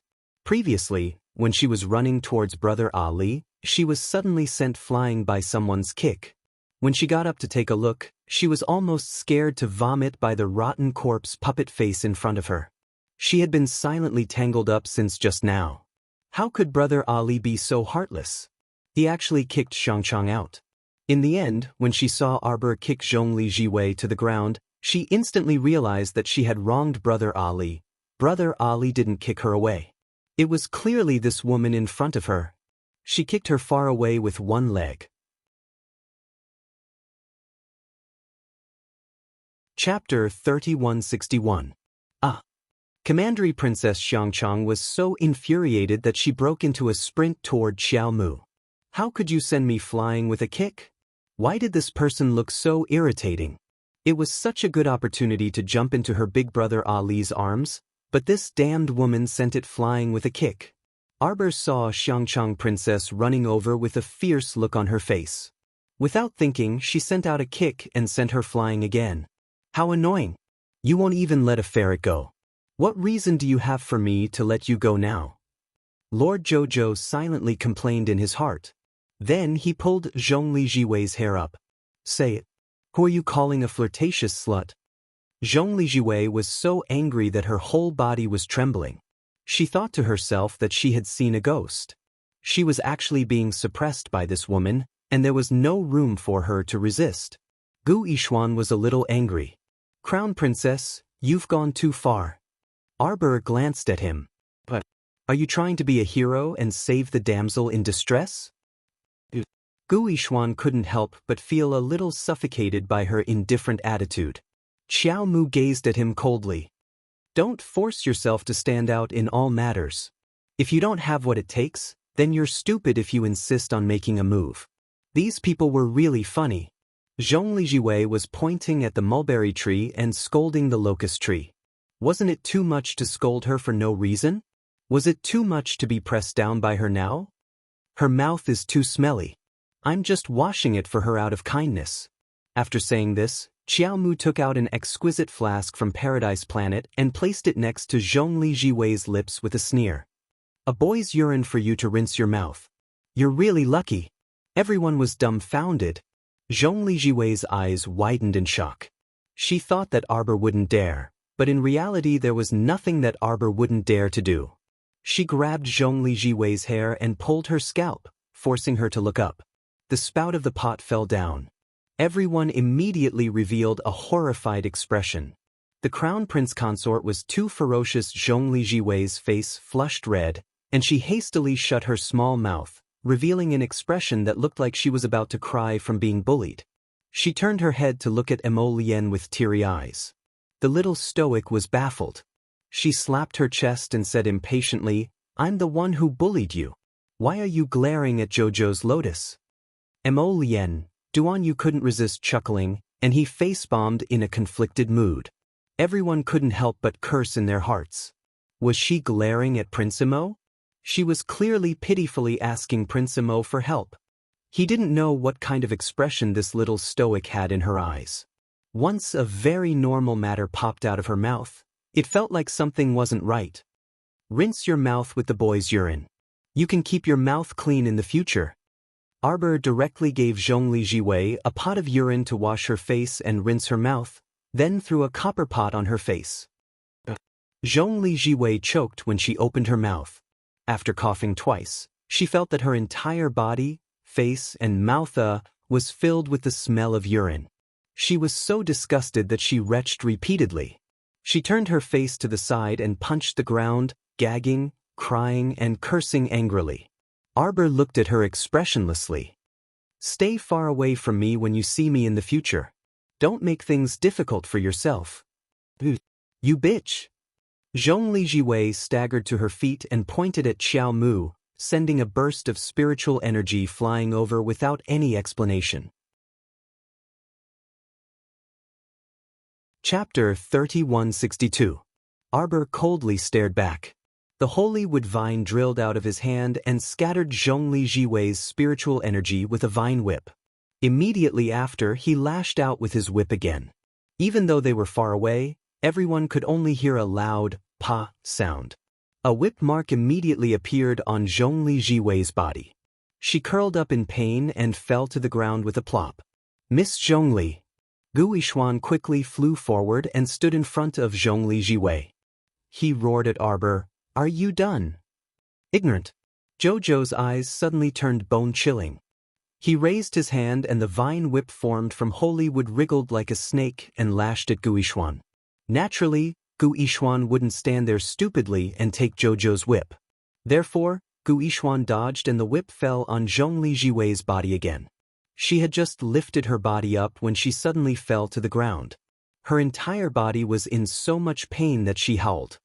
"You see, you don't want to save her either." Arbor coldly said, "Why do you have to pretend to be a saint?" "I don't buy it." After saying this, a pair of pitch-black eyes, like the deep waters of a cold lake, coldly stared at Gu Yishuan. With a whoosh, he swept to his side.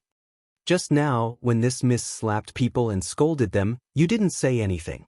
When she pointed at old Pa's face and scolded the crown princess, you didn't say anything. Now you think you have the right to jump out and say anything? Get lost." Arbor angrily roared. With a flick of his fingers, dozens of purple talismans with cold light jumped up and quickly attacked Gu Yishuan's body. Gu Yishuan was shocked and quickly retreated. At the same time, the dozens of attack talismans were already heading straight for him. Bang bang bang bang bang. You people really are hypocrites. Xiao Mu gazed coldly at the flustered man who was in dire straits from the explosion of the attack talismans. It's as if in this world, you're the only ones who are allowed to casually scold and disrespect others, but others are not allowed to retaliate and disrespect you? She stared coldly at Gu Yishuan and suddenly flicked her wrist. Go bite her to death. Gu Yishuan was shocked. She didn't expect that her attempt to save someone would backfire. Instead, she had angered the young crown princess and made her want to kill someone. "Crown princess, please have mercy," Gu Yixuan hurriedly shouted. "Miss Zhongli knows her mistake." Gu Yixuan wasn't a fool. He finally realized what was going on. In front of the little crown princess, you really can't force yourself. In fact, this small matter might only require an apology from Miss Zhongli to be completely resolved. It was also possible that if she didn't intervene after the little crown princess rinsed Miss Zhongli's mouth, this matter would be over. Even if Miss Zhongli retaliated in a flustered and exasperated manner, she would only be whipped twice by the little crown princess. However, now, the matter seemed to have become more and more complicated because of her own interference. Gu Yixuan hurriedly reached out to help Zhongli Jiwei up from the ground.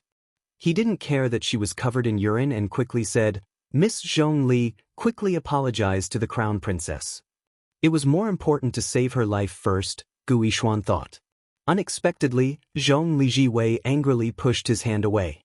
Her face flushed red and she scolded, "I apologize to her? Who does she think she is?"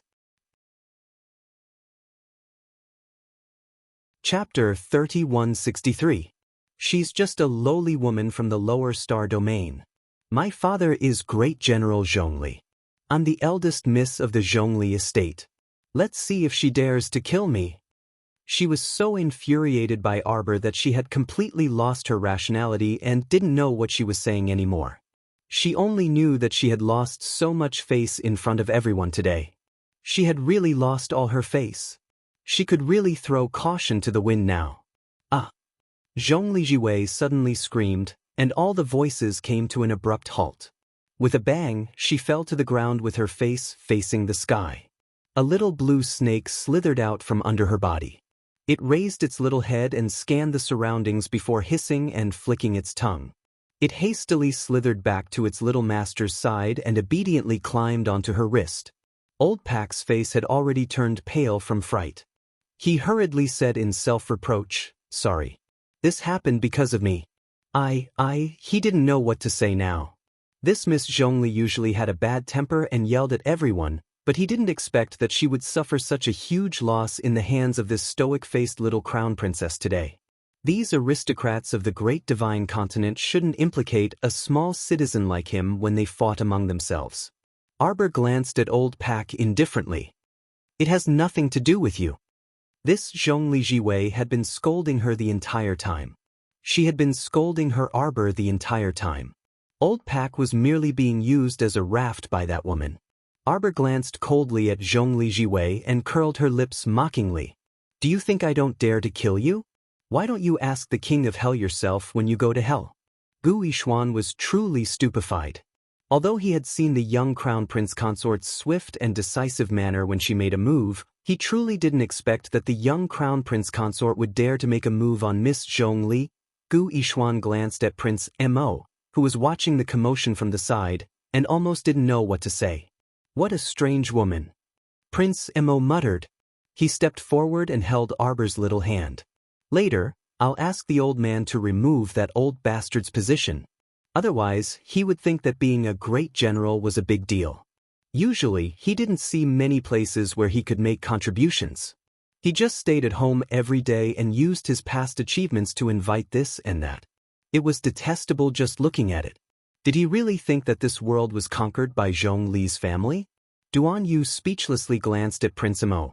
Somehow, he felt that this guy was becoming more and more of an incapable ruler. Sir Jojo nodded expressionlessly. "I think your father doesn't have a good eye for people." "That's right." Mo Lien immediately nodded. "That's why I'm quite worried about him. He's always surrounded by sycophants. No wonder the development of Shenzhou is so slow. In the future, the world will depend on the two of us." Duan Yu. He felt that compared to Emolien's poisonous mouth, he was more benevolent to his royal father in terms of shamelessness. If Prince Mo claimed to be second, no one would dare to claim to be first. Saying that the world would depend on the two of them in the future. When the emperor of the Shenzhou province heard this, he would definitely fall to the ground in anger. Gu Yixuan opened his mouth and couldn't resist saying, "Crown Princess."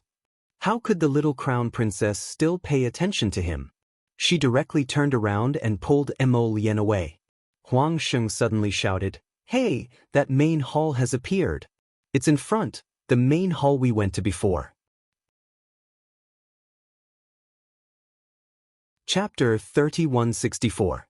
Arbor's eyes lit up, and he turned to nod at Huang Sheng. "Come." After saying that, he quickly pulled Emolien and called out to Duan Yu and the venerable Peach Blossom Immortal before dashing towards the main hall that appeared out of thin air. Could it be that the space inside the mystic realm is changing again? There should be another 4 hours before it changes. Emolien calculated the time and said, "It's not time yet." Arbor nodded and wanted to say something else, but Chiu shouted, Master, the little monk is making a fuss about wanting to come out. He's rolling around on the ground, and I can't control him." Wasn't rolling around your favorite thing to do? Could it be that rolling around was contagious? Sir Jojo said with a stoic face, "Then let him out." The little monk was released, and his chubby body hung onto Jojo's arm as he whined, "Benefactress, this little monk couldn't pee at all just now." Arbor. Emolien was exasperated as she pulled him over and threw him onto her back. "It must have been hard on you." The little monk continued to grumble, "Benefactress, it's wrong of you to force this little monk to pee like this." "It won't happen next time," Sir Jojo said with a dark expression. The little monk sniffled. "Benefactress, you said you would keep bringing this little monk with you after entering the mystic realm, but you keep lying to me and tossing me somewhere else at the drop of a hat." "I'll keep bringing you with me from now on." "Benefactress, this little monk's stomach is a bit hungry." Arbor. "Benefactress, can you not make Benefactress Crown Prince carry this little monk?" Emolien really wanted to slap him to the ground. She couldn't get him off even if she wanted to. Why did this imp like to prattle so much? "Benefactress, this little monk told you just now that this little monk's stomach is very hungry." Duan Yu couldn't resist guffawing. This guy really made people laugh uncontrollably. Arbor took out a white and chubby bun from his inner world and dashed to Emolien's side, stuffing the little monk's mouth with the bun. The world fell silent. Jojo let out a sigh of relief.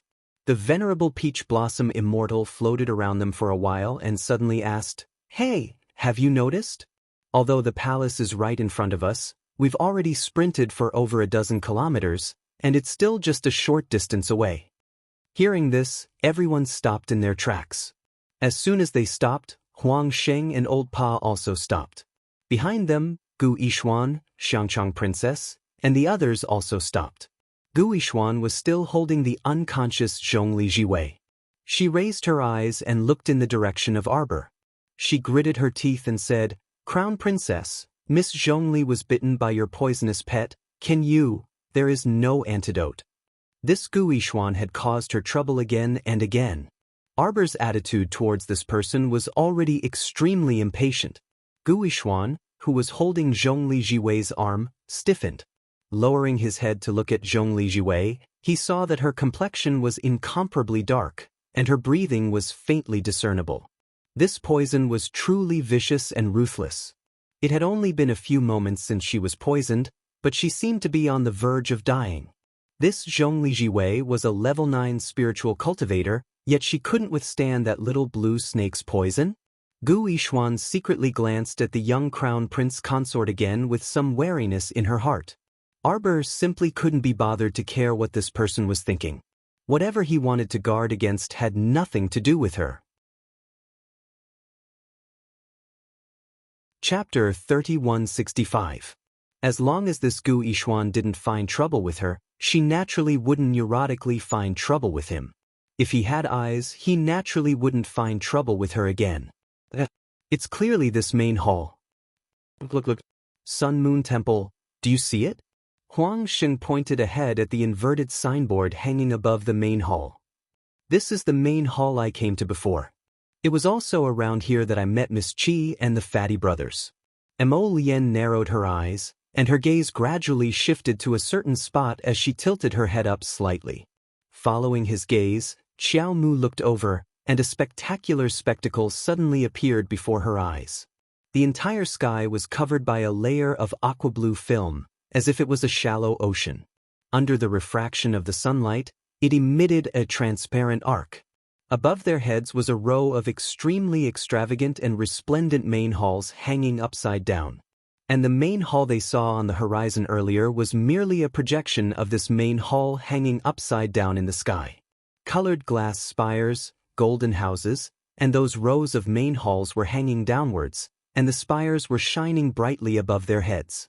The most flabbergasting thing was that there seemed to be several people hanging upside down on the top of the colored glass spires. Without exception, those people's faces were hideous and distorted, and they were strung up on the top of the colored glass spires like candied haws on a skewer. Everyone shuddered from the bottom of their hearts.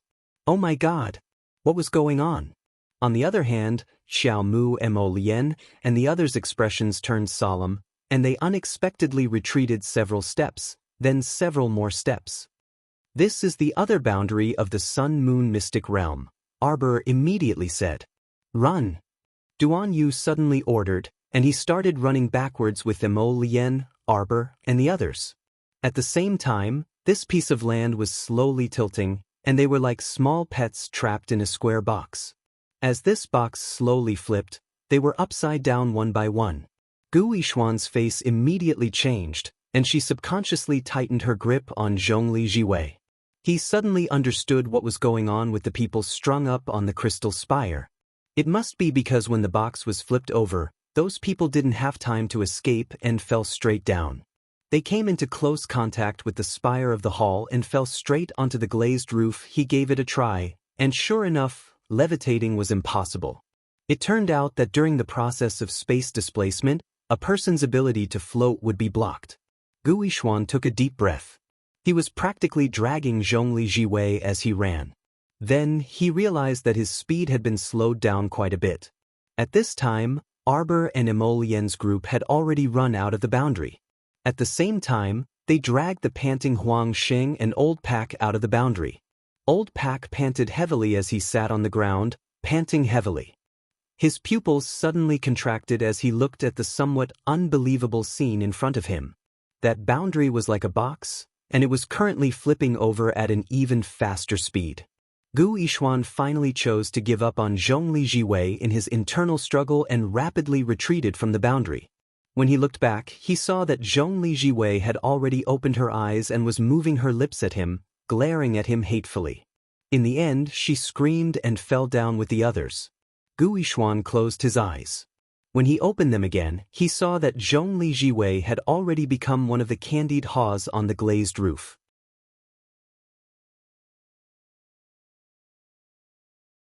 Chapter 3166. Gu Yixuan subconsciously turned back to glance at Arbor. He originally thought that she would look at him with disdain, but unexpectedly, she didn't even spare him a glance. He only felt sorrow in his heart, as if a fox grieves for the death of a rabbit. Arbor had seen all kinds of faces in life and death situations, so she wasn't surprised that Gu Yixuan could make such a choice. In fact, no one could find fault with Gu Yixuan's decision. In a life and death situation, who would truly risk their life for someone who was neither a relative nor a friend? Gu Yixuan's slender face had a trace of haze. He was somewhat depressed, but there was also an inexplicable anger. He didn't know what was going on. Facing this little crown princess, he always felt like he was punching cotton, with no place to exert his strength. If she ignored you, you couldn't vent your anger even if you were as angry as the sky. Gu Yixuan took a deep breath and forced himself to turn back calmly. He was the most outstanding son of the Gu family, so he had to calm down and not let his anger rob him of his rationality. At this moment, the space they were in changed from top to bottom. Many people roared as they fell from Sir Jojo's side. Arbor looked at these people as if she was looking at an idiot. Mo Lien pulled her little hand, and with a light leap, she safely landed with Sir Jojo. When the space was completely changed, looking from afar, on the horizon, there seemed to be two palaces separated by a distance, one in front and one behind. But now everyone knew that the palace behind was only a projection. Arbor pursed her lips and suddenly said, "We've been fooled." Most people's attention was on the main hall at this time. When they heard Arbor's words, they couldn't help but be stunned. Princess Xiangchang covered her aching cheek and turned her head, pursing her lips. She originally wanted to yell at her, But when she thought of Zhongli Jiwei's dead face, she was suddenly speechless. Her face was swollen after being kicked twice by this stoic face. Now that she saw her big brother Ali, she was actually a little traumatized and didn't dare to casually go over to look for a beating. Sir Jojo turned to look at Emo Lien and the other two and said, "This mystic realm is definitely not something that can be changed in 8 hours. You see, it's changing irregularly now. Moreover, the space has changed once, but the time hasn't changed." Prince Emo and the others nodded. This secret realm should have an owner. Arbor's words caused an uproar among the crowd. The master of this secret realm is trying to think of a way to kill us. Therefore, there was no such thing as an 8-hour cycle. The master of the mystic realm must be hiding somewhere, and when he noticed someone walking into the boundary, he would flip time and space. If everyone was caught off guard, they would definitely be tricked by it. A sweet-looking woman walked out from beside Gu Yishuan and said with a smile, "But I still have a question. Just now, during the space swap, everyone escaped the boundary, then the space flipped, and we were flipped from the ground to the surface. Then, everyone lost the gravitational pull and fell down. Why is everyone fine?" A light bulb lit up in Gu Yishuan's mind, and he nodded solemnly. "That's right, but..." Sir Jojo blinked and looked at Emo Lien, then at Duan Yu and the venerable Peach Blossom Immortal. No wonder these people were falling down like dumplings. So it turned out that they couldn't float after losing the gravitational pull. Chapter 3167. Thinking of this, when she saved Huang Sheng, the venerable Peach Blossom Immortal also floated down while carrying her and didn't fall down at that time. She even mocked Huang Sheng for being an idiot and asking why he couldn't float. Now, it seemed like they couldn't float either. The master of this mystic realm couldn't control a transcendent realm. This thought suddenly flashed through Sir Jojo's mind, and he glanced at the woman who spoke.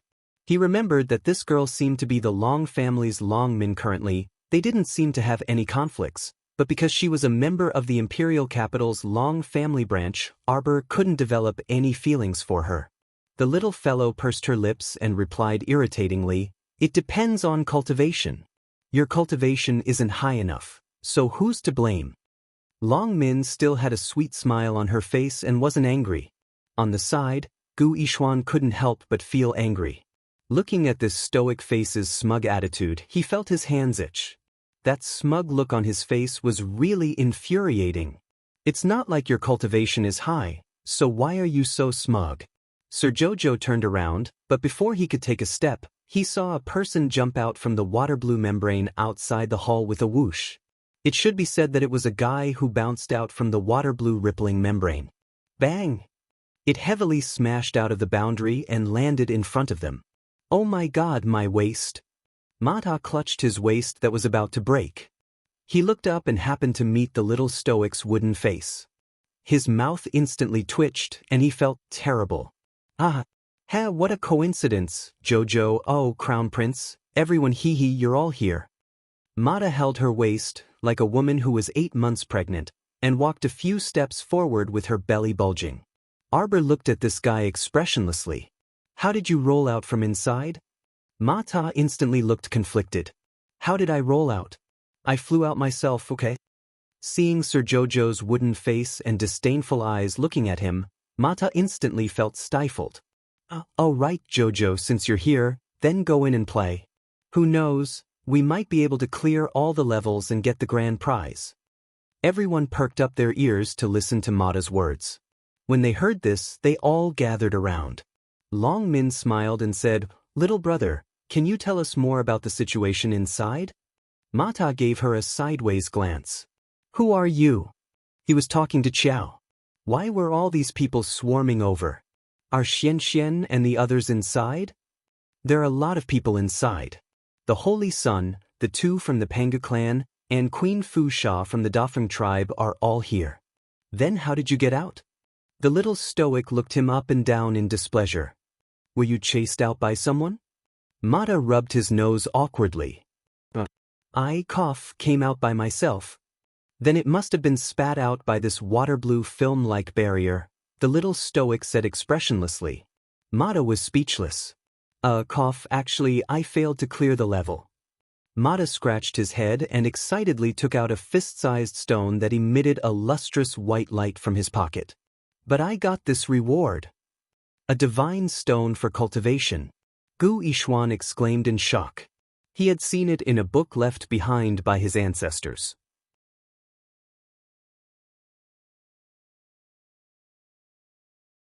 Chapter 3168.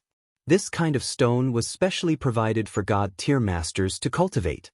It was extremely precious and very rare in the world. Even in the divine prefecture, such a fist-sized divine stone was rarely seen in the black market. Even if they failed the trial, they could still obtain such a large divine stone.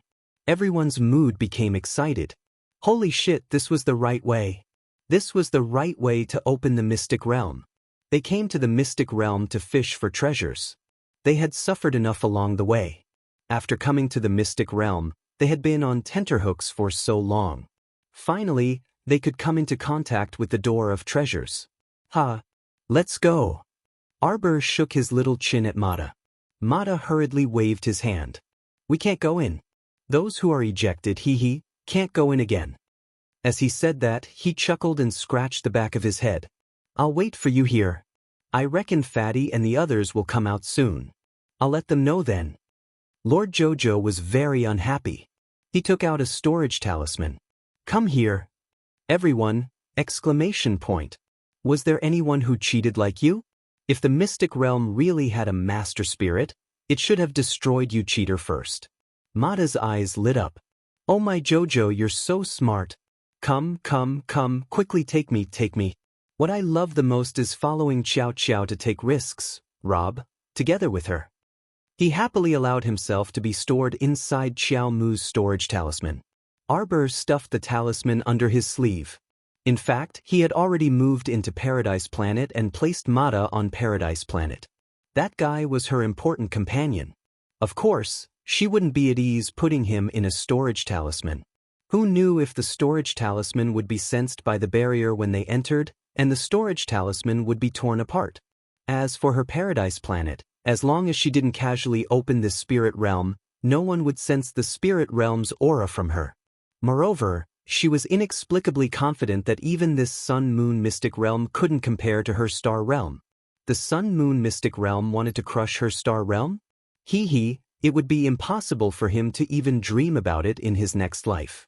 Sir Jojo took a step forward expressionlessly and led the way to the front of the hall that was surrounded by circles of water-blue ripples. Mata picked a peach on Paradise Planet and was nibbling on it when he suddenly remembered something and exclaimed, "Ah, Jojo actually recovered." Lady Jojo curled her lips. What a slow-witted fellow. The group of people had just arrived at the entrance of the main hall when they heard two pang-pang sounds. A pair of dusty young men were suddenly thrown out, and were thrown next to the pillars of the main hall. Arbor turned to look at them and saw that it was the Crown Prince of the Duke of Eternal Peace, Mo Lu, and the idiot prince of the underworld continent, Ming Bao. Ming Bao saw the two of them at a glance and hurriedly jumped up with a smile. Ayaya, Divine Prefecture's Crown Prince, Crown Princess, nice to meet you. Oh, Prince Chen of Zhangzhou is here too. And this is? The little stoic walked past him and didn't even spare him a glance out of the corner of her eye. She directly climbed up the steps and stood in front of that circular arched entrance. Ming Bao didn't retreat in the slightest because of the little crown princess's cold expression. He even walked forward with a grin and hurriedly introduced her. Crown Princess, let me tell you. Do you see the groove on that door frame? Put a spirit stone inside, and the door will automatically open. The little crown princess retreated a few more steps and stood next to Mo Lien and the others. Chapter 3169. Once she retreated, Long Min and the others impatiently squeezed forward. Don't push, Gu Yishuan said in a low voice. Since spirit stones can open this door, then we all have a chance to go in. Long Min took the lead and walked up the stairs, flicking the spirit stones she had prepared earlier into a groove above the door knocker. Dang! The door slowly opened, and Long Min happily stepped in first. At the same time, two people also appeared behind Long Min and quickly followed in. In less than 3 seconds, those 2 people were sent flying by the blue water membrane. With 2 bam-bam sounds, they landed heavily on the ground, unable to straighten their backs for a long time. Ming Bao pointed at those 2 and laughed maniacally. There are actually people so stingy, thinking of not spending a single spirit stone and sneaking in with others. My heavens!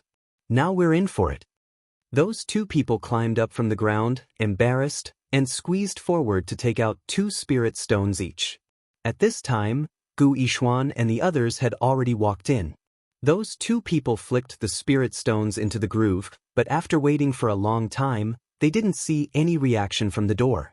The other person's expression changed.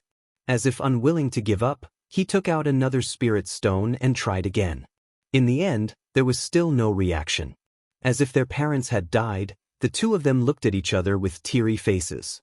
They were both regretful and angry, thinking that if they had known this would happen, they wouldn't have coveted that small advantage just now. Arbor saw those 2 people standing at the door and blocking the way, so she said, "Please make way."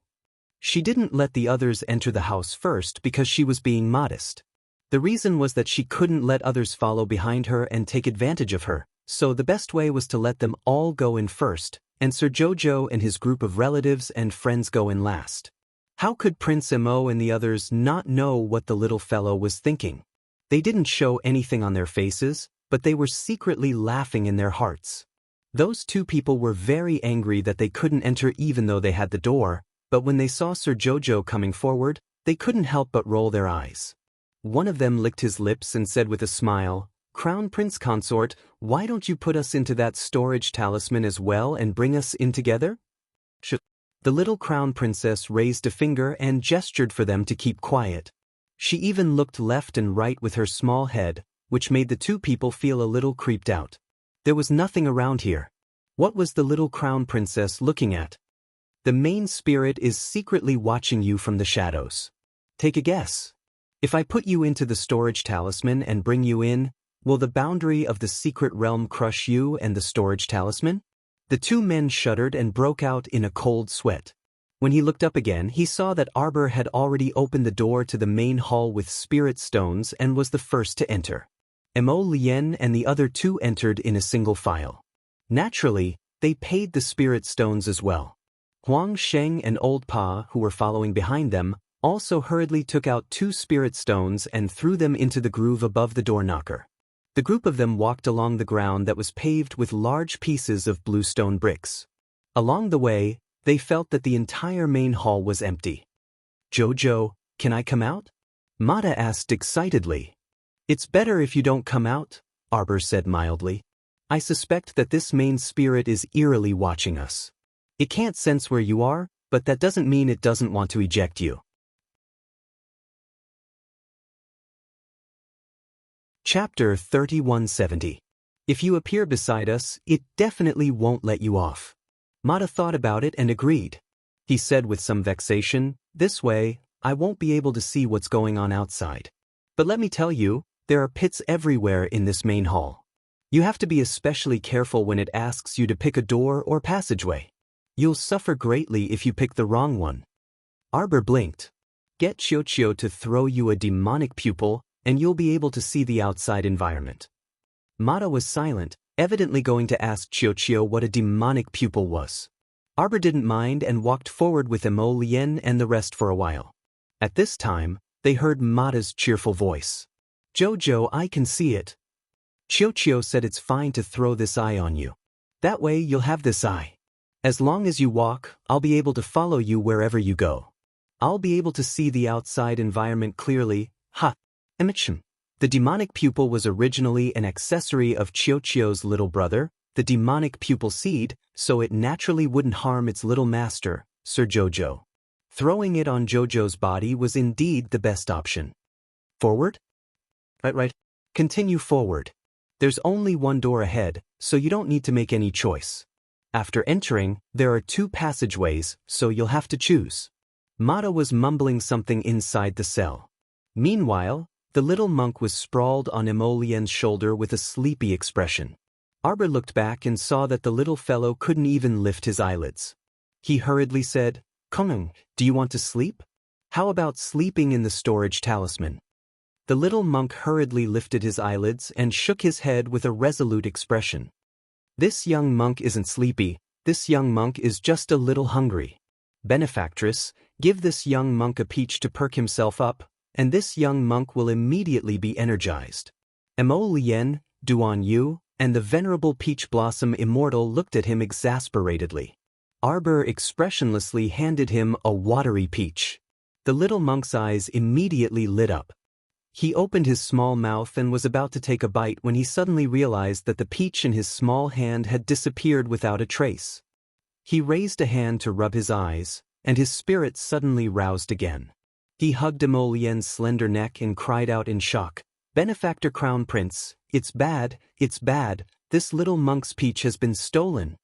Emolien didn't know whether to laugh or cry. The peach in the little monk's hand must have been taken away by the master of the secret realm. In this secret ground, it could control the sun, moon, and universe. Yin Yang and the 5 elements were all under its control. Right now, all it had to do was take away a peach from the little monk's hand. It was way too easy. Oh, my little monk's peach.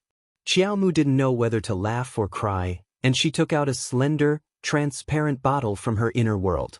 There was a faint, captivating red liquid flowing inside. It was very pleasing to the eye, and it instantly made the grieving little monk's eyes pop out. Benefactress, what's this delicious thing? A suspicious liquid seeped out of the corner of the little monk's mouth.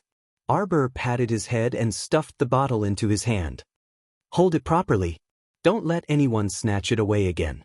The little monk nodded repeatedly and muttered something. Then, this little oddball used a circle of dazzling golden Buddhist seals to surround himself. He was indeed willing to go all out for this stutter. After the little monk protected himself with a protective circle, he sprawled on Emolien's back and fiddled with that thin bottle to open. Chapter 3171. The faint fragrance of peach blossoms immediately wafted out of the bottle. The venerable Peach Blossom Immortal's eyes immediately brightened. "Jojo, I want one too." Duan Yu quickly swept the venerable Peach Blossom Immortal with a disdainful gaze. This guy wouldn't even let go of a child's food. Sir Jojo was already thoroughly aware of the venerable Peach Blossom Immortal's foodie nature. She didn't mind and took out several bottles of peach juice from her pocket, giving each to the 3 of them. She used the peaches piled up in the storehouse to make them when she had nothing to do. The steps were very simple. First, she separated the peach juice from the flesh, then chilled the peach juice. Finally, she added in some tiny pieces. A bottle of very tasty peach juice was made. Sir Jojo's culinary skills were mediocre, but he was truly very good at brewing wine and making fruit juice. Right now, it was a scorching day inside the Sun-Moon Mystic Realm, and the temperature was just right.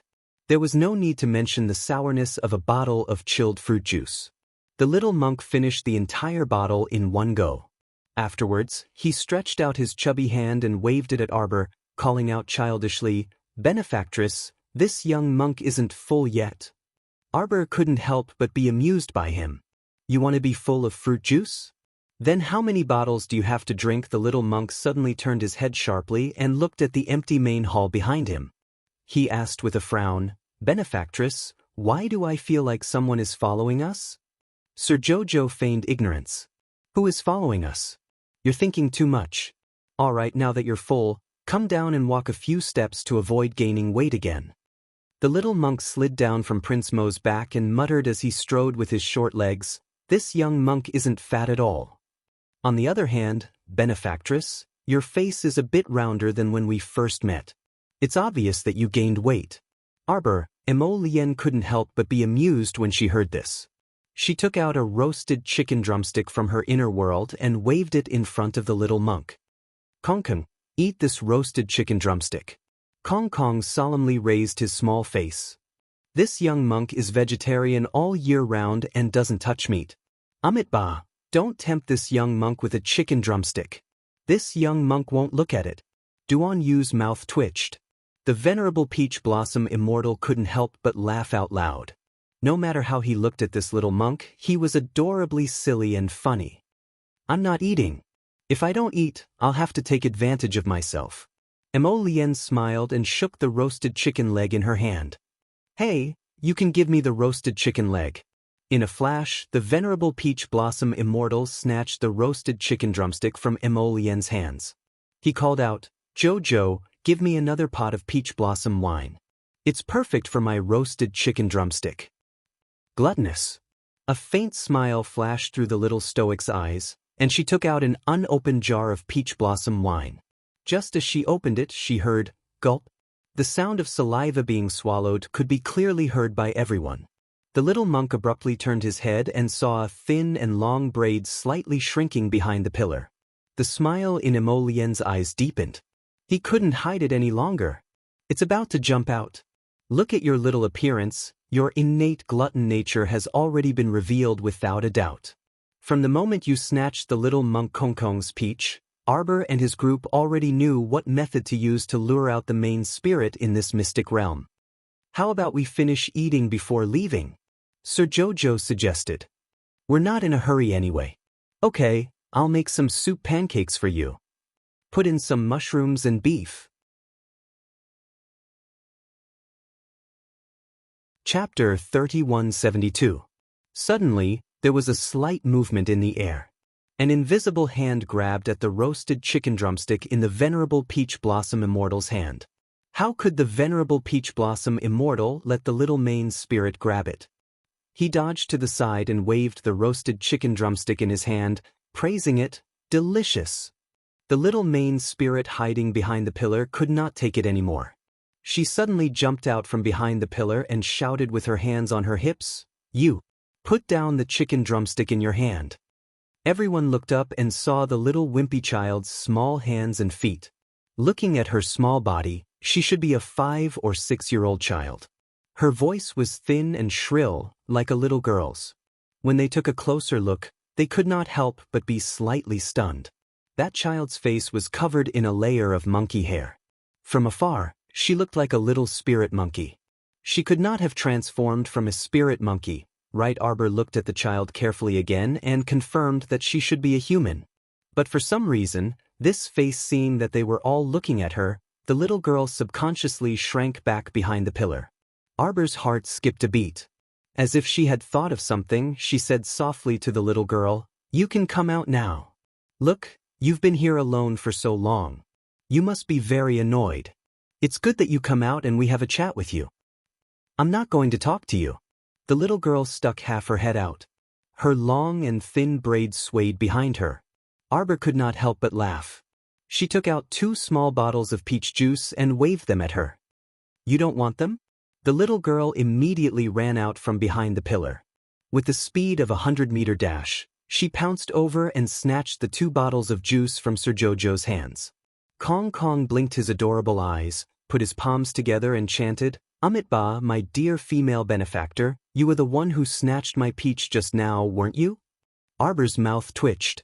The little girl with the monkey hair on her face and slightly narrowed pupils turned around and glared fiercely at the little monk. Stupid monk! What are you nagging about? Who took your peach? I didn't. Young female benefactor, you haven't wiped the peach juice off your mouth. Scram! The little girl waved her sharp little claws at him. The little monk immediately glanced at Arbor pitifully. Benefactress, she's especially fierce. Help this little monk educate her. Arbor raised his hand and rubbed his little bald head. This little girl has been locked up here for so long, it's inevitable that she's in a bad mood. Kung, you have to be nicer to others. All right then. This little monk will share half of my vegetarian buns with her in the future. The small monk made a difficult decision. His expression was that of a brave warrior breaking his wrist. Arbor couldn't help but laugh. She wasn't a vegetarian. He could eat all kinds of meat and fish, so why would he want half a vegetarian bun from you? What's your name? Arbor asked. That little girl was wary of men like Mo Lien and Duan Yu, but she inexplicably wanted to get close to Arbor. Sister calls me Little Monkey. She blinked and hugged the peach juice tightly, refusing to let go. However, her eyes kept staring at the roasted chicken drumstick in the venerable Peach Blossom Immortal's hand. Little Monkey? What kind of name was this? Xiao Mu creased her brows. Is your sister the master of the Sun-Moon mystic realm? The little monkey nodded and stretched out her little claws, attempting to snatch the roasted chicken drumstick in the venerable Peach Blossom Immortal's hand. Chapter 3173. Arbor saw an old cross-shaped scar on her palm and couldn't help but ask, "What happened to your hand?" Little Monkey's eyes reddened sadly. When my sister left, I wanted to go with her. But I can't get out of this hole. Every time I go out, I'm bounced back. Every time I go out, I'm bounced back. One time I got hurt. Shall I change your name? Little Monkey suddenly jumped up and ran away. I'll be called Little Monkey. I'll be called Little Monkey. Arbor seemed to have thought of something and looked at her in a daze. Jojo. Mo Lien saw that she was in a daze and quickly reached out to tug at her. What are you thinking of? Nothing. She just vaguely thought of something in the past. Back then, she seemed to have been so lonely for a period of time. She quickly composed herself and winked at Mo Lien. She turned her head slightly and said, "Let's continue forward." Little Monkey's sister was the owner of this mystic realm, and from what Little Monkey said, her sister seemed to have left a long time ago. So the person who had been changing spaces in this mystic realm, wanting to kill more people, was actually Little Monkey herself. Arbor thought of this and couldn't help but sigh softly. He didn't know how the people from the temple got the right to enter and exit the mystic realm. According to Little Monkey's words, her elder sister should be a reclusive senior expert. Perhaps she was thousands of years old. Arbor's group walked forward and passed through the side door of the hall. Sure enough, they arrived at the two passageways. They couldn't see the end of the left and right passageways. For a moment, they were in a dilemma and didn't know how to choose. At this moment, Mata said happily, "Jojo, take the left, the left." I took the right passageway just now. There were 9 treasure rooms in front. I randomly went into one and picked up a stone and was bounced back out. I'm guessing that the left passageway should have an even bigger treasure. Sir Jojo paced back and forth between the two passageways. Then, he stopped and looked carefully at the crooked characters carved into the stone wall. "Jojo, stop looking. Many people have studied it here, but they couldn't figure out which country's words came from even after a few hours." Mata snorted. "Don't waste time. Listen to me." Arbor tilted his head and stared for a while. Suddenly he said, "Hey, wait." She reached into her inner world and took out a handwritten letter. She flipped through a few pages and then flipped through a few more pages. She tilted her head and compared the crooked characters on the stone wall. Her eyes suddenly lit up. Here. She pointed to the passage on the right. "This way." Mata was dumbfounded and shouted from within Paradise Planet, "Hey, Jojo, isn't this the path I took before? That's not right." "That's right. You're on the right track." "But I was ejected." "That's because you're unlucky," Jojo said expressionlessly. Mata thought about it and realized that his luck was definitely not even 1/10 of Jojo's. "Jojo, how can you be so sure that I'm on the right track?" "My master told me," Xiao Xiao said with a face full of confidence. Seeing that everyone was dumbfounded, the little guy flipped open his handwritten letter and pointed to the wall. "My master wrote it. This bird character means stop moving forward." Chapter 3174. Everyone gathered their heads together and looked at the strange characters circled in red on the wall, and compared them to Jojo's master's handwritten notes. Sure enough, her master had written the same bird language, and even circled it with a red circle, and below it was a small word, "Stop." "Look, my master wrote this too," Sir Jojo exclaimed happily, pointing to the bird language on the right side of the passage, and showed them the handwriting on the little notebook. Her master had added 2 very obvious words under the bird text, "treasure." She had even drawn an arrow, which meant to move forward. Holy shit, everyone was dumbfounded and looked at each other. "Jojo, the owner of this arcane realm, could it be, it's your master?" Sir Jojo scratched his little head, shook his head and said, "Impossible. My master has never been to this place." "How do you know?" "Yes," Sir Jojo said seriously, My master can't be bothered to come to a place so far away. She doesn't even have time to take care of her child. Besides, the owner of this arcane realm should have been unable to leave this arcane realm from the beginning, just like the little monkey. How could my master have been imprisoned for so many years? It's impossible. Right, child? The little one's expression froze, and her eyes shone brightly. What was the name of her master's son again? Why did he have such a bad memory? Or did Little Tree say that her memory was still sealed? Jojo. Mo Lien reached out and held her little paw. It's okay if you can't remember, you'll remember more and more slowly. Arbor nodded, and hurriedly pulled him to the passage on the right. Let's go. Following the passage on the right, there was really no obstacle, and they came to the 9 small stone rooms that Mata had mentioned. Jojo, I entered the 5th stone room just now, and there was a stone inside. After I picked it up, I was ejected. Sir Jojo paced back and forth in front of the 9 small stone rooms, and suddenly noticed a line of small words clearly engraved on the door of the 1st stone room. The correct way to enter the next stage, please choose door number 5. Everyone almost burst out laughing as they asked, Himata, you didn't open the 5th door after seeing this line of words, did you? This IQ, how could it be so straightforward to clear a mystic realm? Who knew how many generations had been scammed by the 5th gate? Sir Jojo was laughing in his heart, but he did not show it on his face. He hurriedly flipped through the omnipotent treasure book that his master had left behind, searching back and forth on the few pages of notes about treasure hunting in secret realms. She was a little excited. She ran up with the handwritten letter and looked at the bird text beside the door. She pointed at a door and said, Here. That's it, door number 5. Mo Lien, Duan Yu, and the other 2, including the little monk, all came over to watch curiously. Sure enough, the bird characters left on the 1st door matched the row of numbers in the little fellow's master's handbook. The little guy said excitedly, Look, my master is really a god. Her 1, 2, 3, 4, 5, 6, 7, 8, 9 can actually correspond to more than a dozen different bird characters. Everyone nodded in unison.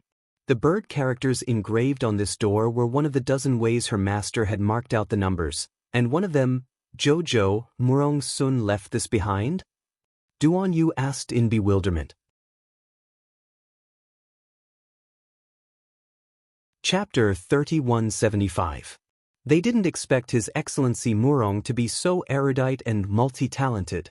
Mo Lien shook her head and explained to Duan Yu, Jojo also has 2 mighty masters and antmasters who can tear open the void of the star domain and track us here from thousands of miles away. Jojo has an impression of them, but the memory fragments are a bit fragmented, so he can't really explain what happened. Inside Paradise Planet, Mata had already fainted from crying and was rolling back and forth, pounding his chest and stamping his feet. Jojo, you cheated! Jojo, you cheated! Mata, the 5th door you picked was actually door number 2. Sir Jojo told Mata with schadenfreude after matching the characters marked on the door. You have to learn more about culture, Sir Jojo said earnestly. Otherwise, he would really be an idiot if he couldn't even figure out what door number was Mata.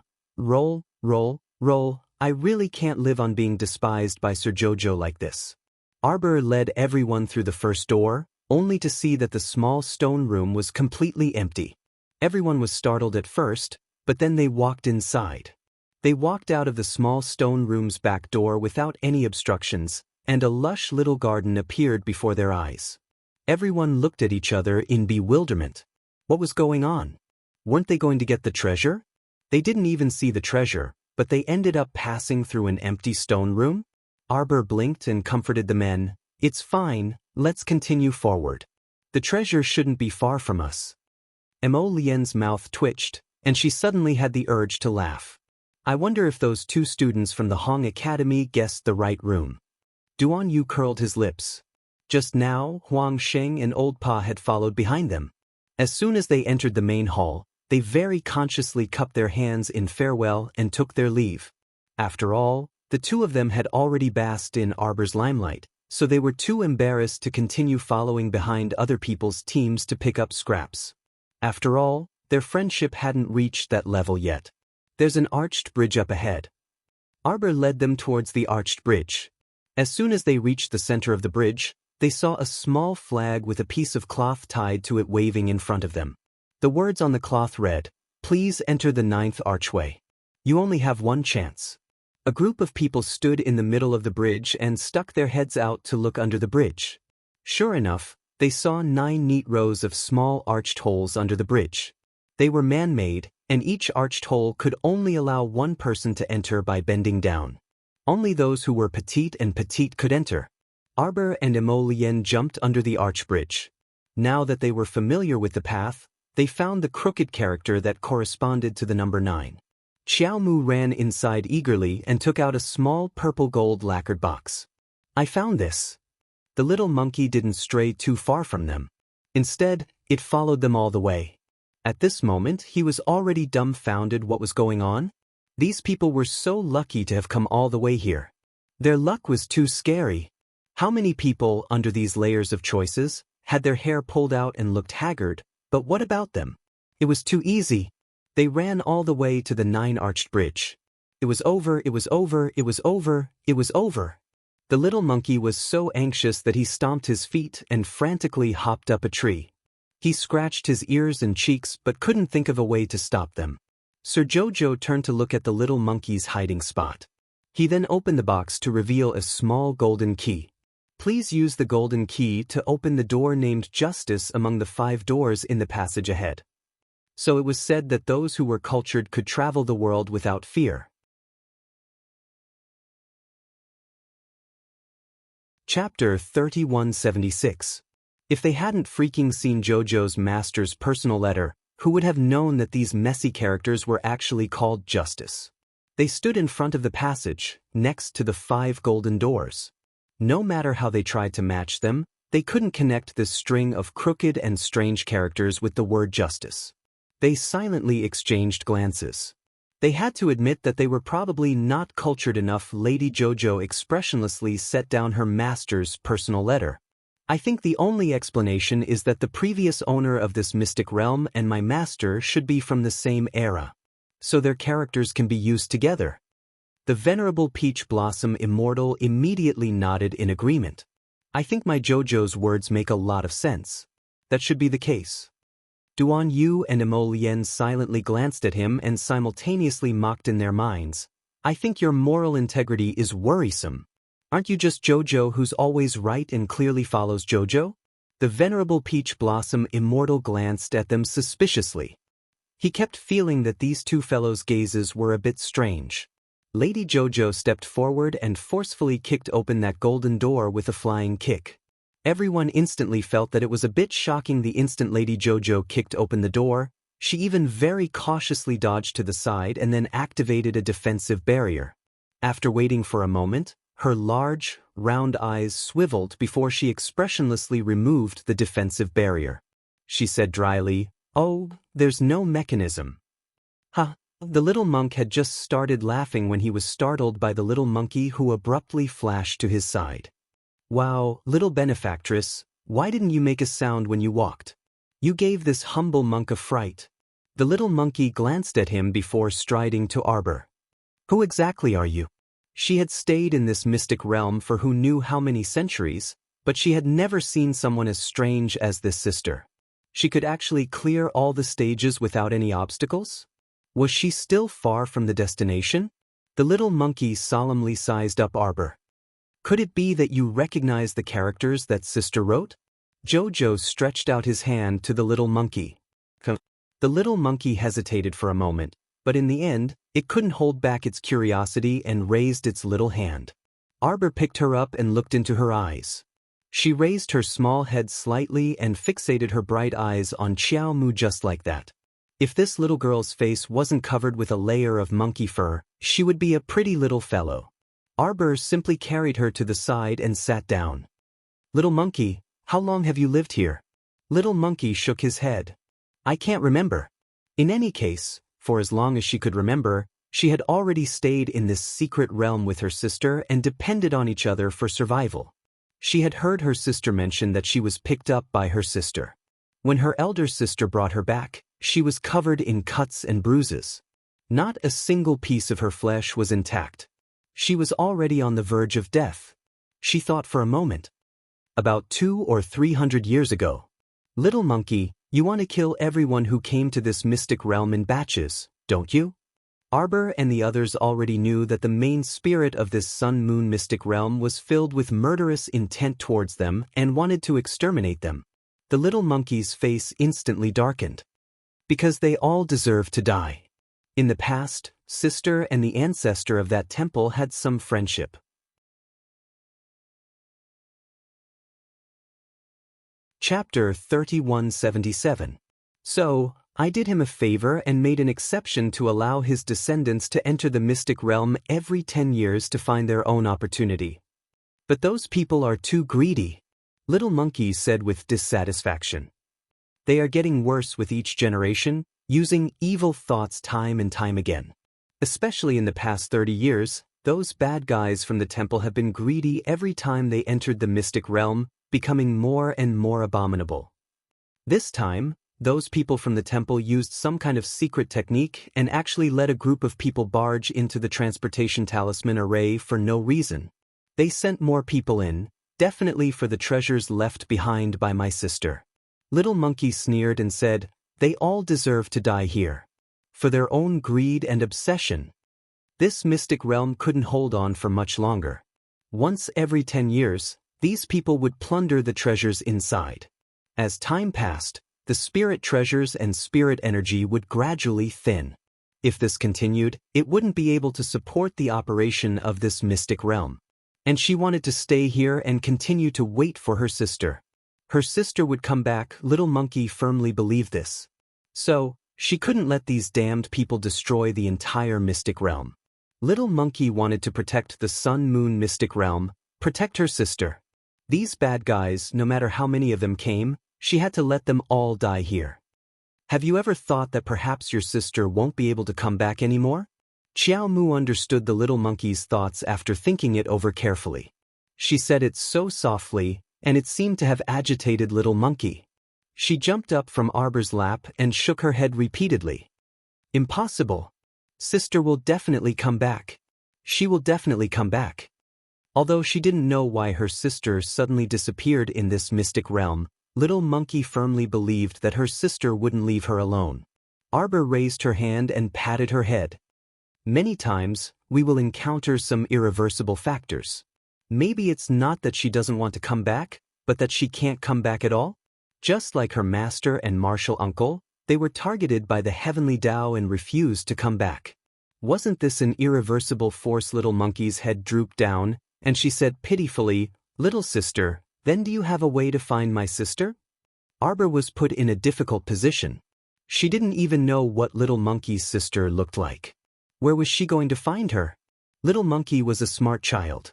He immediately understood and said, Little sister, hurry up and pass the level. After you pass, you'll be able to see what my sister looks like.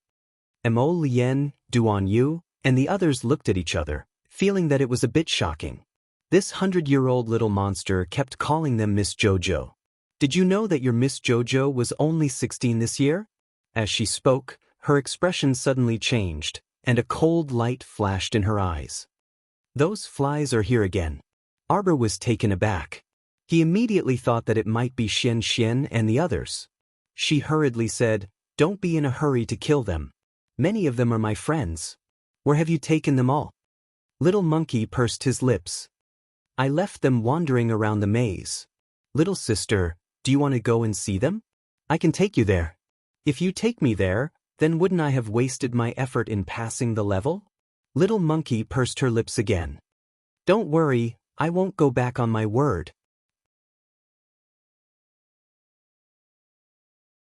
Chapter 3178.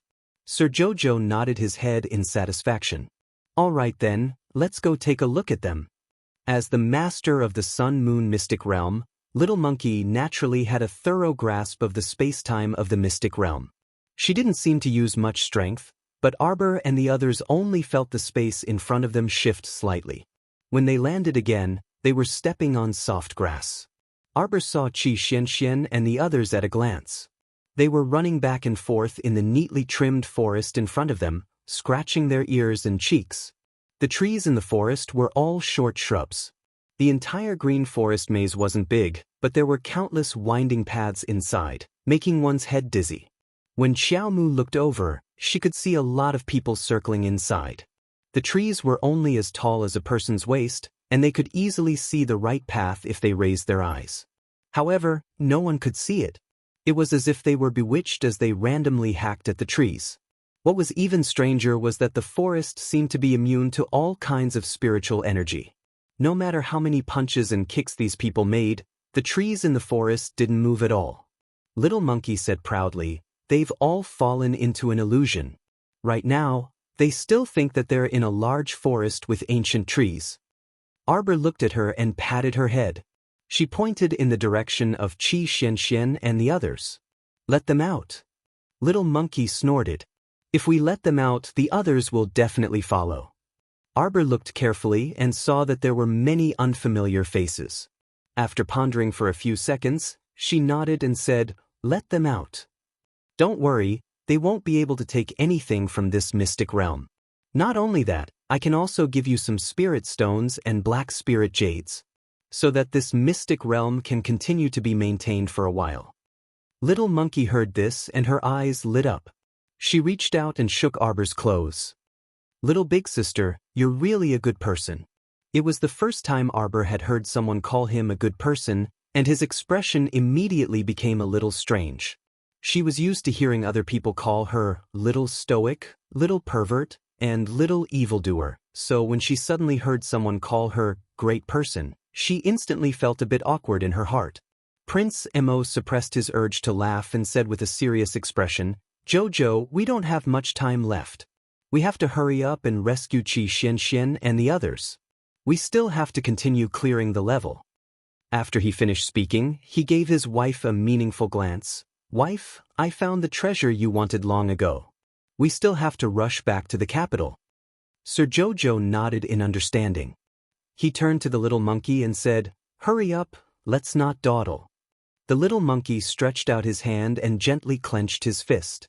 However, the green thicket in front of him seemed to have come alive. Piece by piece, it quickly moved to the sides and arranged itself. Suddenly, a small path that could accommodate two people walking side by side appeared in the middle of the house.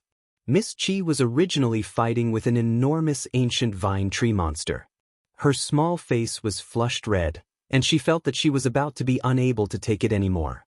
Just as she was about to summon her summoned beast to help, she suddenly discovered that the tree monster in front of her seemed to have been struck by a tornado and disappeared in an instant. She couldn't help but turn around with a dumbfounded expression. It was as if she had seen a long-lost relative. Her eyes reddened as she looked at the small crimson figure at the end of the small path.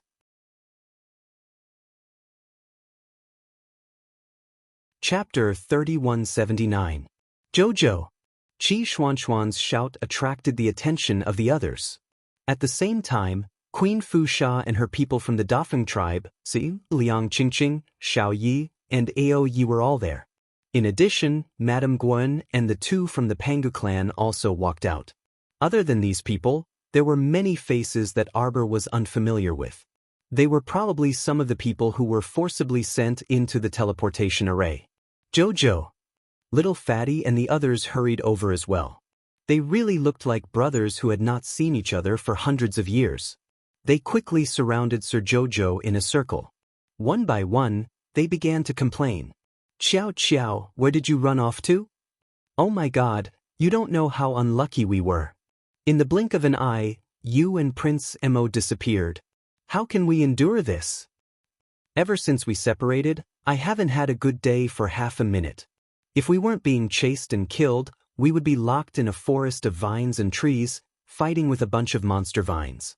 It's so tiring." Sir Jojo listened to their complaints with an expressionless face. Qi Xianxian couldn't help but look him up and down. She exclaimed, "Jojo, you've recovered. How have you been recently?" Lord Jojo said in an infuriating manner. The journey was very smooth. Everyone, although Jojo's face was expressionless, there must be a lot of drama going on in his mind. Everyone thought. At this moment, although Sir Jojo didn't smile, he must be laughing at them for being so unlucky. Queen Fu Sha of the Dafeng tribe led her 7 subordinates to Arbor. She smiled and clasped her hands. "Thank you for saving me." "It was just a matter of convenience," Sir Jojo said calmly. Queen Fu Sha suddenly felt like she couldn't continue chatting with the little crown princess. She didn't understand what was going on. "Are you done chatting?" Little Monkey snapped. "Now, I'm going to teleport them out of the hall." Wait. Arbor threw out a storage talisman that glowed with purple light. Little Monkey was so angry that he stomped his feet. "You're doing it again. I didn't say anything when you cheated and sucked a person into your talisman. Now you actually, to think that it would become even worse." That Sir Jojo kept Qi Xianxian and the others into his storage talisman. Then he turned around and smiled at Little Monkey. "It's done. Okay, your sister." Little Monkey really wanted to ridicule the young lady in front of him. Sure enough, he was someone who would take a mile after being given an inch. "We're on the same team, so of course we have to stick together. We were separated because of an accident." Jojo blinked and said, "Now that we have a chance to be together, of course we can't be separated." Little Monkey was stunned. Then he drooped his little head and nodded listlessly. "You're right. When I'm alone, it's really boring." Arbor walked up and patted his hand on her head. "Aren't you with us now? Look, we have so many people to accompany you. You can even find the little monk to play with and chat with." Little Monkey's little face immediately darkened. He curled his lips and said unhappily, "I hate talking to long-winded monks the most."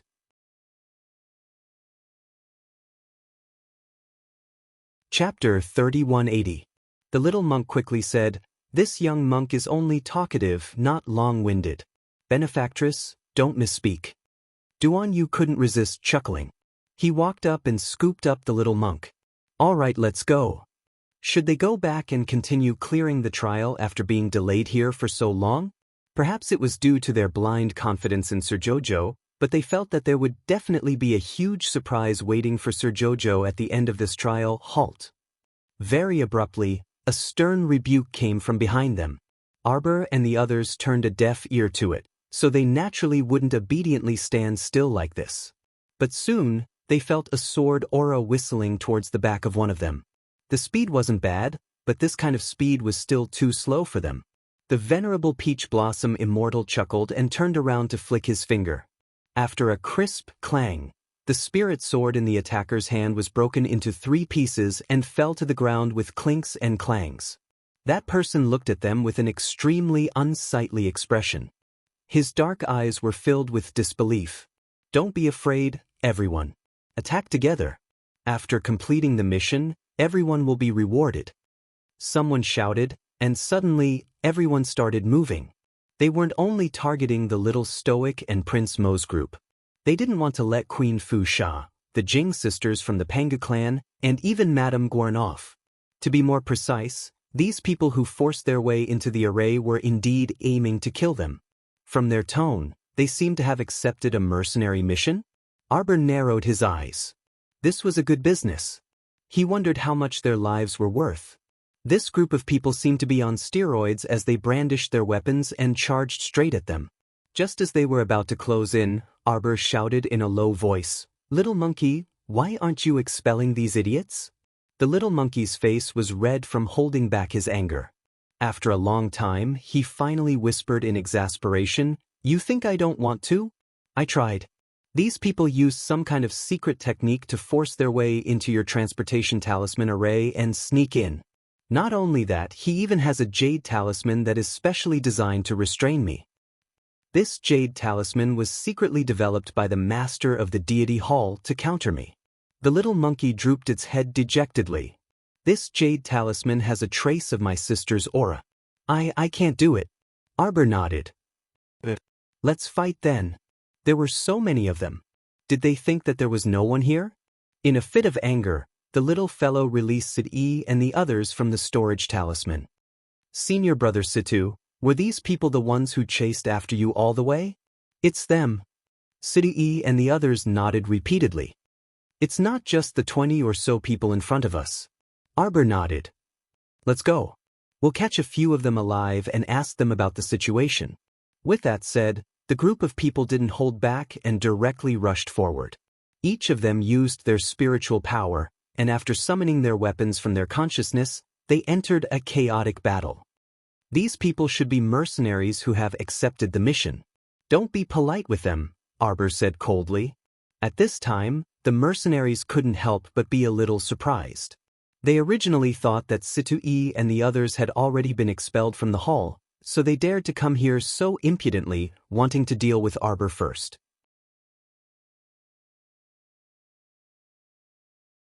Chapter 3181. In any case, the mission this time was based on headcount. The more headcount they obtained, the more generous the commission they could receive. Unexpectedly, Situ-E and the others didn't disappear. Previously, when Sir Jojo used the storage talisman to cheat, not many people detected it. Now, when she let him out of the storage talisman again, there was a flash of light. The field was filled with Situ, Little Fatty, and about 20 people at the same time. Little Fatty rubbed his palms and chuckled, abruptly summoning his divine beast, the dazzling iron-shelled tortoise. He weighed the double-headed hammer in his hand and abruptly took the lead to charge into the group of mercenaries. Afterward, Duanmu Qing's wood spirit swiftly crept up and strengthened a defensive barrier outside Little Fatty's earth shield. In terms of team battle experience, no one was more experienced than the Seekong Planet battle team. When this group of people had nothing to do, they would study all kinds of cooperative battle tactics. Therefore, they could coordinate and execute more than a dozen battle tactics in just a few minutes. They were terribly sullen just now. A group of bastards played tricks in the forest, causing them to be flustered at first. They had to deal with the giant tree vine monster in the illusory array, and they had to deal with this group of small rats, so they were infuriated beyond words. Now that they had the chance, they naturally had to get back at them completely. The mercenaries started to run out of luck. They didn't expect the other party's counterattack to be so fierce. Their team was scattered in no time. They weren't even a mercenary group to begin with. How could they have any teamwork ability when a group of more than a dozen mercenary groups gathered together to form a group of stragglers? Now that they were suddenly scattered, those mercenaries panicked a little, and a few of them immediately wanted to slip away when they saw that the situation wasn't right. Doya narrowed her eyes, and a surge of water spirit instantly smashed onto one of the mercenaries. She quickly pounced over, and with a vigorous body, she used her knee to push against that person's chest. Without saying a word, she pulled out a sharp blade tied to her calf and cut that person's throat with a cold look in her eyes.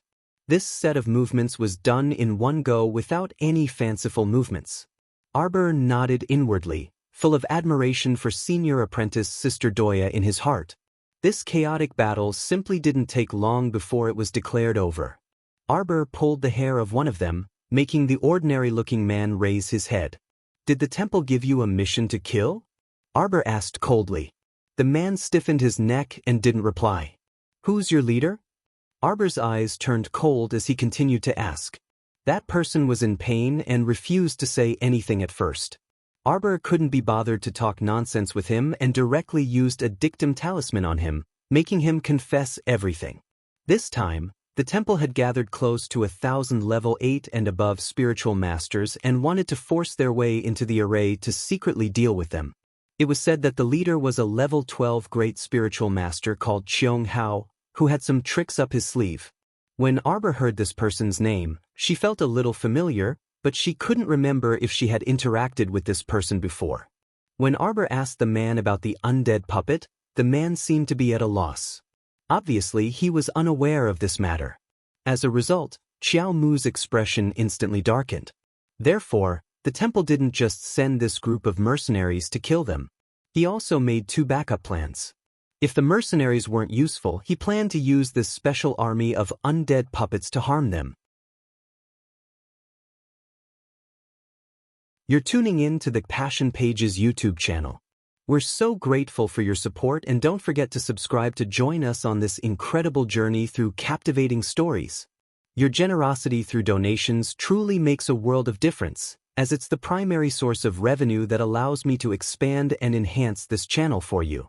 Thank you from the bottom of my heart for being a part of this adventure.